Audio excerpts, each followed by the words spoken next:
वाहेगुरु जी का खालसा वाहेगुरु जी की फतेह। एक ओंकार सतनाम करता पुरख निरभਉ निरवैर काल मूरत जूनी सैभं गुर प्रसाद। एक ओंकार सतनाम करता पुरख निरभਉ निरवैर काल मूरत जूनी सैभं गुर प्रसाद। एक ओंकार सतनाम करता पुरख निरभਉ निरवैर काल मूरत अजूनी सैभं गुर प्रसाद। एक ओंकार सतनाम करता पुरख निरभਉ निरवैर अकाल मूरत अजूनी सैभं गुर प्रसाद। वाहेगुरु वाहेगुरु वाहेगुरु वाहेगुरु वाहेगुरु। वाहेगुरु जी का खालसा वाहेगुरु जी की फतेह। वाहिगुरु जी का खालसा वाहिगुरु जी की फतेह जी। बहुत बहुत धन्यवाद बेटी का जाप दे नाल जोड़ना कीता। हुण कीर्तन दी सेवा मैनूं उम्मीद है कि जिन्ने भी बच्चे जुड़े हैं पार्टिसिपेट जुड़े हैं सब ने नाल बोलना कीता होवेगा जी। आओ आपां हुण कीर्तन दा आनंद माणदे हां। वाहेगुरु जी का खालसा वाहेगुरु जी की फतेह। कोई आन मिलावे मेरा प्रीतम प्यारा, कोई आन मिलावे मेरा प्रीतम प्यारा। हऊँ तिस पह आप विचाई, हऊँ तिस पह आप विचाई। कोई आन मिलावे मेरा प्रीतम प्यारा। दर्शन हर देखण कै ताई, हर देखण कै ताई, हर देखण कै ताई। किरपा करे ता सतगुर मेलै, हर हर नाम ध्याई, हर हर नाम ध्याई। हऊँ तिस पह आप विचाई, हऊँ तिस पह आप विचाई। कोई आन मिलावे मेरा प्रीतम प्यारा, कोई आन मिलावे मेरा प्रीतम प्यारा। जे सुख देह ता तुझे आराधी, दुख पी तुझे त्याई। जे भुख देह ता इत ही राजा, दुख विच सुख मनाई। जे भुख देह ता इत ही राजा, दुख विच सुख मनाई। हऊँ तिस पह आप विचाई, कोई आन मिलावे मेरा प्रीतम प्यारा, कोई आन मिलावे मेरा प्रीतम प्यारा। वाहिगुरु जी का खालसा वाहिगुरु जी की फतेह जी। वाहिगुरु जी का खालसा फतेह बेटा जी। बहुत बहुत धन्यवाद जी। सारे प्यारे बच्चों ਨੂੰ जितने भी प्यारे लर्नर्स कैंपर्स बैठे हैं सारिਆਂ ਨੂੰ ਸਭ ਤੋਂ ਪਹਿਲਾਂ ਫਤਿਹ ਬੁਲਾਉਂਦਾ ਜੀ। ਵਾਹਿਗੁਰੂ ਜੀ ਕਾ ਖਾਲਸਾ ਵਾਹਿਗੁਰੂ ਜੀ ਕੀ ਫਤਿਹ। ਜੇ ਆਪ ਜੀ ਵਾਕਿਫ ਹੋਵੋ ਮੇਰੇ ਤੋਂ ਤੇ ਅਸੀਂ ਕੁਝ ਸਮਾਂ ਪਹਿਲੇ ਵੀ ਇੱਕ ਵਾਰ ਕਲਾਸ ਲਈ ਸੀ। ਵਾਹਿਗੁਰੂ ਜੀ ਨੇ ਸੇਵਾ ਬਖਸ਼ੀ ਸੀ ਕੁਝ ਸਮਾਂ ਪਹਿਲਾਂ ਵੀ। ਤੇ ਜੇ ਨਹੀਂ ਵਾਕਿਫ ਤੇ ਅੱਜ ਮੈਂ ਬੜਾ ਖੁਸ਼ ਹਾਂ ਇੱਧਰ ਕਲਾਸ ਲੈ ਕੇ। ਮੈਂ ਤੇ ਬੜੇ ਚਿਰ ਦਾ ਭਾਲਦਾ ਹੁੰਦਾ ਸੀ ਕਦੀ ਕਲਾਸ ਮਿਲੇ ਪੰਜਾਬ ਐਜੂਕੇਟ ਪੰਜਾਬ ਪ੍ਰੋਜੈਕਟ ਵਿੱਚ। ਪਤਾ ਹੈ ਕਿਉਂ? ਕਿਉਂਕਿ ਸਭ ਤੋਂ ਪਹਿਲਾਂ ਤਾਂ ਮੈਂ ਮਾਫੀ ਮੰਗਣੀ ਸੀ ਅੱਜ। ਮੈਂ ਸੋਚ ਰਿਹਾ ਸੀ ਕਦੋਂ ਬੱਚਿਆਂ ਦੇ ਕਦੋਂ ਸੰਗਤ ਦੇ ਦੀਦਾਰ ਹੋਣ ਤੇ ਮੈਂ ਮਾਫੀ ਮੰਗਾ। ਲਾਸਟ ਟਾਈਮ ਮੈਨੂੰ ਟੌਪਿਕ ਮਿਲਿਆ ਸੀ ਸੋਹਿਲਾ ਸਾਹਿਬ ਤੇ ਉਦੋਂ ਮੈਂ ਇੱਕ ਗਲਤੀ ਕਰ ਬੈਠਾ। ਆਪ ਜੀ ਨੂੰ ਦੱਸਿਆ ਸੀ ਮੈਂ ਕਿ ਸੋਹਿਲਾ ਤੇ ਸਿਰਲੇਖ ਲਿਖਿਆ ਹੀ ਨਹੀਂ, ਜਦਕਿ ਸੋਹਿਲਾ ਸਾਹਿਬ ਸਿਰਲੇਖ ਲਿਖਿਆ ਸੀ। ਪਰ ਇੱਧਰ ਇਤਨੇ ਸੁਚੱਜੇ ਟੀਚਰਸ ਬੈਠੇ ਹਨ ਜਿਹੜੇ ਮੈਨੂੰ ਸੁਧਾਰ ਸਕਦੇ ਹਨ ਤੇ ਉਹਨਾਂ ਨੇ ਉਸ ਵਕਤ ਸੁਧਾਰ ਕੇ ਮੈਨੂੰ ਬਾਅਦ ਚ ਵੀ ਸੁਧਾਈ ਕੀਤੀ। ਤੇ ਜਿੱਦਾਂ ਟੀਚਰਾਂ ਦਾ ਮੈਂ ਧੰਨਵਾਦ ਕਰਦਾ ਜਿਹੜੇ ਆਰਗੇਨਾਈਜ਼ ਕਰ ਰਹੇ ਹਨ, ਉਧਰ ਹੀ ਮੈਂ ਆਪ ਸਾਰੀ ਸੰਗਤ ਦਾ ਤਹਿ ਦਿਲੋਂ ਧੰਨਵਾਦ ਵੀ ਕਰਦਾ ਤੇ ਸਾਰਿਆਂ ਦੇ ਕਦਮਾਂ ਤੇ ਸਿਰ ਰੱਖ ਕੇ ਮਾਫੀ ਵੀ ਮੰਗ ਲੈਂਦਾ ਕਿ ਅੱਜ ਵੀ ਬੋਲਦਿਆਂ ਹੋਇਆਂ ਵਾਦੀ ਘਾਟੀ ਜੇ ਹੋ ਜਾਏ ਤੇ ਆਪ ਜੀ ਮੈਨੂੰ ਸੇਧ ਬਖਸ਼ ਕੇ ਮਾਫ ਕਰ ਦੇਣਾ। ਭੁੱਲਣ ਵਿੱਚ ਕੀਆ ਸਭ ਕੋਈ ਕਰਤਾ ਆਪ ਨਾ ਭੁੱਲੈ। ਵਾਹਿਗੁਰੂ ਔਰ ਗੁਰੂ ਐਸੀ ਸ਼ਖਸੀਅਤਾਂ ਹਨ ਜਿਹੜੀ ਭੁੱਲਦੀਆਂ ਨਹੀਂ ਪਰ ਅਸੀਂ ਭੁੱਲ ਬੈਠਦੇ ਹਾਂ। ਪਰ ਉਹ ਸਦਾ ਬਖਸ਼ਿੰਦ ਹੈ, ਸਦਾ ਬਖਸ਼ਣਹਾਰ ਹੈ, ਸਾਨੂੰ ਸਦਾ ਬਖਸ਼ ਲੈਂਦਾ ਹੈ। ਅਸੀਂ ਕੋਸ਼ਿਸ਼ ਕਰਨੀ ਹੈ ਗਲਤੀਆਂ ਨਾ ਕਰੀਏ ਜਾਣ ਬੁੱਝ ਕੇ, ਪਰ ਜੇ ਹੋ ਜਾਣ ਤੇ ਉਸਦਾ ਪਛਤਾਤਾਪ ਕਰਨਾ ਹੈ ਤੇ ਗੁਰੂ ਤੋਂ ਮਾਫੀ ਮੰਗਣੀ ਹੈ। ਸੋ ਮੈਂ ਉਮੀਦ ਕਰਦਾ ਆਪ ਜੀ ਮੇਰੇ ਸਿਰ ਤੇ ਹੱਥ ਰੱਖ ਕੇ ਮੈਨੂੰ ਮਾਫੀ ਬਖਸ਼ੋਗੇ ਜੀ। ਸੋ ਆਓ ਅੱਜ ਦਾ ਵਿਸ਼ਾ ਸ਼ੁਰੂ ਕਰਦੇ ਹਾਂ। ਅੱਜ ਦਾ ਵਿਸ਼ਾ ਹੈ ਗੁਰਦੁਆਰਾ ਸਾਹਿਬ, ਅਦਬ ਅਤੇ ਮਰਿਆਦਾ। ਅੱਛਾ, ਇਹ ਵਿਸ਼ਾ ਲੈਣ ਦੀ ਲੋੜ ਹੀ ਕਿਉਂ ਪੈ ਗਈ? ਮੈਂ ਨਾ ਕਲਾਸ ਵਿੱਚ ਦੇਖ ਰਿਹਾ, ਸ਼ਾਇਦ ਤੁਸੀਂ ਮੇਰੇ ਇੱਕ ਰੂਲ ਤੋਂ ਵਾਕਿਫ ਹੋਵੋ, ਮੈਂ ਨਾ ਸਾਰਿਆਂ ਨੂੰ ਪਛਾਣ ਨਹੀਂ ਪਾਵਾਂਗਾ ਕਿ ਮੇਰੀ ਆਵਾਜ਼ ਆਪ ਜੀ ਨੂੰ ਆ ਰਹੀ ਹੈ ਜਾਂ ਮੇਰੇ ਪੁਆਇੰਟਸ ਕਲੀਅਰ ਹੋ ਰਹੇ ਹਨ ਜਾਂ ਨਹੀਂ। ਤੇ ਅਸੀਂ ਸਭ ਤੋਂ ਪਹਿਲਾਂ ਇੱਕ ਰੂਲ ਸਿੱਖ ਲੈਂਦੇ ਹਾਂ। ਜਿਨ੍ਹਾਂ ਨੇ ਕਲਾਸਾਂ ਪਹਿਲੇ ਮੇਰੇ ਨਾਲ ਅਟੈਂਡ ਕੀਤੀਆਂ ਹੋਣਗੀਆਂ ਉਹਨਾਂ ਨੂੰ ਪਤਾ ਹੋਏਗਾ, ਇਸਨੇ ਤੇ ਆਂਦਿਆਂ ਇੱਕ ਰੂਲ ਤੇ ਕਰਵਾਉਣਾ ਹੀ ਕਰਵਾਉਣਾ। ਉਹ ਕੀ ਰੂਲ ਹੈ? ਅਸੀਂ ਨਾ ਆਂਦਿਆਂ ਹੀ ਮੁੰਨੀ ਬਣ ਜਾਂਦੇ ਹਾਂ। ਹੁਣ ਤੁਸੀਂ ਕਹੋਗੇ ਮੁੰਨੀ ਕੀ ਹੁੰਦਾ? ਬਜਰੰਗੀ ਭਾਈਜਾਨ ਇੱਕ ਮੂਵੀ ਆਈ ਸੀ, ਮੈਂ ਦੇਖਿਆ ਗੁਰੂ ਸਾਹਿਬ ਨੇ ਨਾ ਸਾਨੂੰ ਸ਼੍ਰੀ ਗੁਰੂ ਗ੍ਰੰਥ ਸਾਹਿਬ ਵਿੱਚ ਕਿਹਾ ਕਿ ਤੂੰ ਕਾਂ ਤੋਂ ਵੀ ਸਿੱਖ। ਕਾਂ ਜਿਹੜਾ ਨਿਖਿੱਧ ਹੈ, ਕੋਇਲ ਜਿਹੜੀ ਕਾਲੀ ਹੈ, ਉਸ ਤੋਂ ਵੀ ਸਿੱਖਣ ਨੂੰ ਕਿਹਾ। ਹੰਸ ਤੋਂ, ਬਗਲੇ ਤੋਂ, ਕੁੱਤੇ ਤੋਂ ਸਿੱਖਣ ਨੂੰ ਕਿਹਾ। ਹਾਥੀ ਤੋਂ, ਪਤੰਗਿਆਂ ਤੋਂ, ਹਰ ਚੀਜ਼ ਤੋਂ ਸਿੱਖਣ ਨੂੰ ਕਿਹਾ। ਇੱਧਰ ਤੱਕ ਕਿ ਪੱਥਰ ਤੋਂ ਵੀ ਸਿੱਖਣ ਨੂੰ ਕਿਹਾ। ਤੇ ਜਦੋਂ, ਹਾਲਾਂਕਿ ਐਸੀ ਮੂਵੀਜ਼ ਸਾਨੂੰ ਕੁਝ ਅੱਛਾ ਪ੍ਰੇਰਦੀਆਂ ਨਹੀਂ, ਪਰ ਕਿਸੇ ਨਾ ਕਿਸੇ ਵਿੱਚ ਕੁਝ ਨਾ ਕੁਝ ਗੁਣ ਹੁੰਦਾ ਹੈ ਤੇ ਸਾਨੂੰ ਗੁਣ ਲੈ ਲੈਣੇ ਚਾਹੀਦੇ। ਤੇ ਮੈਂ ਉਹ ਮੂਵੀ ਦੇਖੀ ਸੀ ਬਜਰੰਗੀ ਭਾਈਜਾਨ। ਕਿਸ ਨੇ ਦੇਖੀ ਹੋਈ ਹੈ ਮੂਵੀ ਬਜਰੰਗੀ ਭਾਈਜਾਨ? ਸਲਮਾਨ ਖਾਨ ਦੀ ਮੂਵੀ ਹੈ। ਉਹ ਇੱਕ ਕੁੜੀ ਰਹਿ ਜਾਂਦੀ ਹੈ ਹਿੰਦੁਸਤਾਨ ਵਿੱਚ, ਗਲਤੀ ਨਾਲ ਆ ਜਾਂਦੀ ਹੈ, ਉਸਨੂੰ ਘਰ ਪਹੁੰਚਾਉਣਾ ਹੁੰਦਾ ਹੈ। ਅੱਛਾ, ਥੱਲੇ ਹੈਂਡ ਰੇਜ਼ ਕਰ ਰਹੇ ਹਨ ਪਾਰਟਿਸਿਪੈਂਟਸ, ਠੀਕ ਹੈ ਜੀ। ਤੇ ਉਹ ਮੈਂ ਵੀ ਮੂਵੀ ਦੇਖੀ ਹੈ। ਉਸ ਵਿੱਚ ਨਾ ਇੱਕ ਕੁੜੀ ਹੁੰਦੀ ਹੈ, ਉਸਦਾ ਨਾਮ ਹੁੰਦਾ ਹੈ ਮੁੰਨੀ। ਤੇ ਜਦੋਂ ਕੋਈ ਸਵਾਲ ਪੁੱਛਦਾ ਉਸਨੂੰ ਹਾਂ ਕਹਿਣਾ ਹੁੰਦਾ ਤੇ ਇਸ ਤਰ੍ਹਾਂ ਕਰਦੀ ਹੈ, ਮੁੰਨੀ ਤੂੰ ਪਾਕਿਸਤਾਨ ਤੋਂ ਹੈ? ਹਾਂਜੀ ਹਾਂਜੀ। ਤੇ ਤੂੰ ਹਿੰਦੁਸਤਾਨ ਤੋਂ ਹੈ ਤੇ ਕੀ ਕਰਦੀ ਹੈ? ਤੇ ਅੱਜ ਤੁਸੀਂ ਵੀ ਇਹੋ ਕੁਝ ਕਰਕੇ ਮੈਨੂੰ ਜਵਾਬ ਦੇਣਾ। ਜਦੋਂ ਮੈਂ ਕਹਾਂਗਾ ਜੀ ਇਹ ਗੱਲ ਸਮਝ ਆ ਗਈ, ਤੇ ਜੇ ਸਮਝ ਆ ਗਈ ਤੇ ਤੁਸੀਂ ਕਿਵੇਂ ਕਰੋਗੇ? ਕਰਕੇ ਦਿਖਾਓ ਮੈਨੂੰ। ਅੱਛਾ, ਸ਼ਾਬਾਸ਼, ਸਾਰੇ ਕਰਨਗੇ। ਤੇ ਜੇ ਗੱਲ ਨਾ ਸਮਝ ਆਈ ਤੇ ਤੁਸੀਂ ਕਰੋਗੇ? ਨਾ ਬਈ, ਸਾਡੇ ਪੱਲੇ ਨਹੀਂ ਪਈ। ਠੀਕ ਹੈ। ਅੱਛਾ ਚਲੋ, ਪਹਿਲਾ ਸਵਾਲ ਪੁੱਛਦਾ, ਮੇਰੀ ਆਵਾਜ਼ ਆ ਰਹੀ ਹੈ ਜੀ ਆਪ ਜੀ ਨੂੰ? ਵੈਰੀ ਗੁੱਡ, ਇਸ ਤਰ੍ਹਾਂ ਕਹਿਣਾ, ਕਿਉਂਕਿ ਆਪ ਜੀ ਦੇ ਤੇ ਸਾਰਿਆਂ ਦੇ ਮਾਈਕ ਮਿਊਟ ਕਰ ਛੱਡੇ ਨੇ ਅਸੀਂ। ਹੁਣ ਤੁਸੀਂ ਇਸ ਤਰ੍ਹਾਂ ਹੀ ਜਵਾਬ ਦੇ ਸਕਦੇ ਹੋ, ਆ ਰਹੀ ਹੈ ਜੀ ਮੇਰੀ ਆਵਾਜ਼? ਸ਼ੁਕਰ ਹੈ ਜੀ ਵਾਹਿਗੁਰੂ ਦਾ। ਸੋ ਅੱਜ ਅਸੀਂ ਦੇਖਣਾ ਹੈ ਗੁਰਦੁਆਰਾ ਸਾਹਿਬ। ਇਹ ਟੌਪਿਕ ਲੈਣ ਦੀ ਮਜਬੂਰੀ ਕਿਉਂ ਪੈ ਗਈ ਕਿ ਗੁਰਦੁਆਰਾ ਸਾਹਿਬ ਅਦਬ ਲੈ? ਵੀਰ ਜੀ ਇਹ ਤਾਂ ਸਾਰਿਆਂ ਨੂੰ ਪਤਾ ਹੈ ਕਿ ਗੁਰਦੁਆਰਾ ਸਾਹਿਬ ਜਾਣਾ ਚਾਹੀਦਾ ਹੈ, ਕਿਵੇਂ ਜਾਣਾ ਚਾਹੀਦਾ ਹੈ ਇਹ ਵੀ ਸਾਰਿਆਂ ਨੂੰ ਪਤਾ ਹੈ। ਹੱਥ ਪੈਰ ਧੋ ਕੇ ਅੰਦਰ ਬਹਿ ਜਾਓ, ਕੀਰਤਨ ਸੁਣ ਕੇ ਤੇ ਬਾਹਰ ਆ ਜਾਓ। ਪਰ ਇੰਨੀ ਸੌਖੀ ਖੇਡ ਹੁੰਦੀ ਤੇ ਅਸੀਂ ਟੌਪਿਕ ਲੈਂਦੇ ਹੀ ਕੋਈ ਨਾ, ਹਨਾ। ਅਸੀਂ ਦੇਖ ਰਹੇ ਹਾਂ ਕਿ ਸਪੈਸ਼ਲੀ ਪੰਜਾਬ ਵਿੱਚ ਕੀ ਹੁੰਦਾ ਹੈ, ਬਹੁਤ ਸਾਰਾ ਪਤਿਤਪੁਣਾ ਫੈਲ ਗਿਆ ਹੈ। ਲੋਕੀ ਕੇਸਾਂ ਦੀ ਆਮ ਤੌਰ ਤੇ ਬੇਅਦਬੀ ਕਰ ਲੈਂਦੇ ਹਨ। ਨਸ਼ਾ ਬਹੁਤ ਫੈਲ ਗਿਆ ਤੇ ਅਸੀਂ ਦੇਖਿਆ ਗੁਰੂ ਗ੍ਰੰਥ ਸਾਹਿਬ ਦੇ ਸਰੂਪਾਂ ਦੀ ਵੀ ਬਹੁਤ ਬੇਅਦਬੀ ਹੋਈ ਪਿਛਲੇ ਸਮੇਂ 'ਚ, ਹਨਾ। ਇਹ ਸਾਰਾ ਕੁਝ ਕਿਉਂ ਬਣਿਆ? ਐਸਾ ਕਿਉਂ ਹੋਇਆ? ਇਤਨੀ ਬੇਅਦਬੀ, ਇਤਨਾ ਘੋਰ ਪਾਪ। ਅਸੀਂ ਫਿਰ ਕਹਿੰਦੇ ਹਾਂ ਜਵਾਬ ਵਿੱਚ, ਜਦੋਂ ਅਸੀਂ ਕਿਸੇ ਨੂੰ ਸੁਣਦੇ ਹਾਂ ਐਸਾ ਕਿਉਂ ਹੈ, ਤਾਂ ਕਹਿੰਦੇ ਕਿ ਉਹ ਨਾ ਰਸਤਾ ਭਟਕ ਗਏ ਨੇ ਲੋਕੀ, ਉਹਨਾਂ ਨੂੰ ਅਕਲ ਨਹੀਂ ਹੈ, ਰਸਤਾ ਭਟਕ ਗਏ ਹਨ। ਤੇ ਜਦੋਂ ਰਸਤਾ ਕੋਈ ਭਟਕਦਾ ਹੈ ਤੇ ਫਿਰ ਉਸਨੂੰ ਸਹੀ ਰਸਤਾ ਦਿਖਾਉਣ ਲਈ ਕੋਈ ਐਸਾ ਬੰਦਾ ਚਾਹੀਦਾ ਜਿਸ ਨੂੰ ਰਸਤੇ ਦੀ ਸਮਝ ਹੋਵੇ।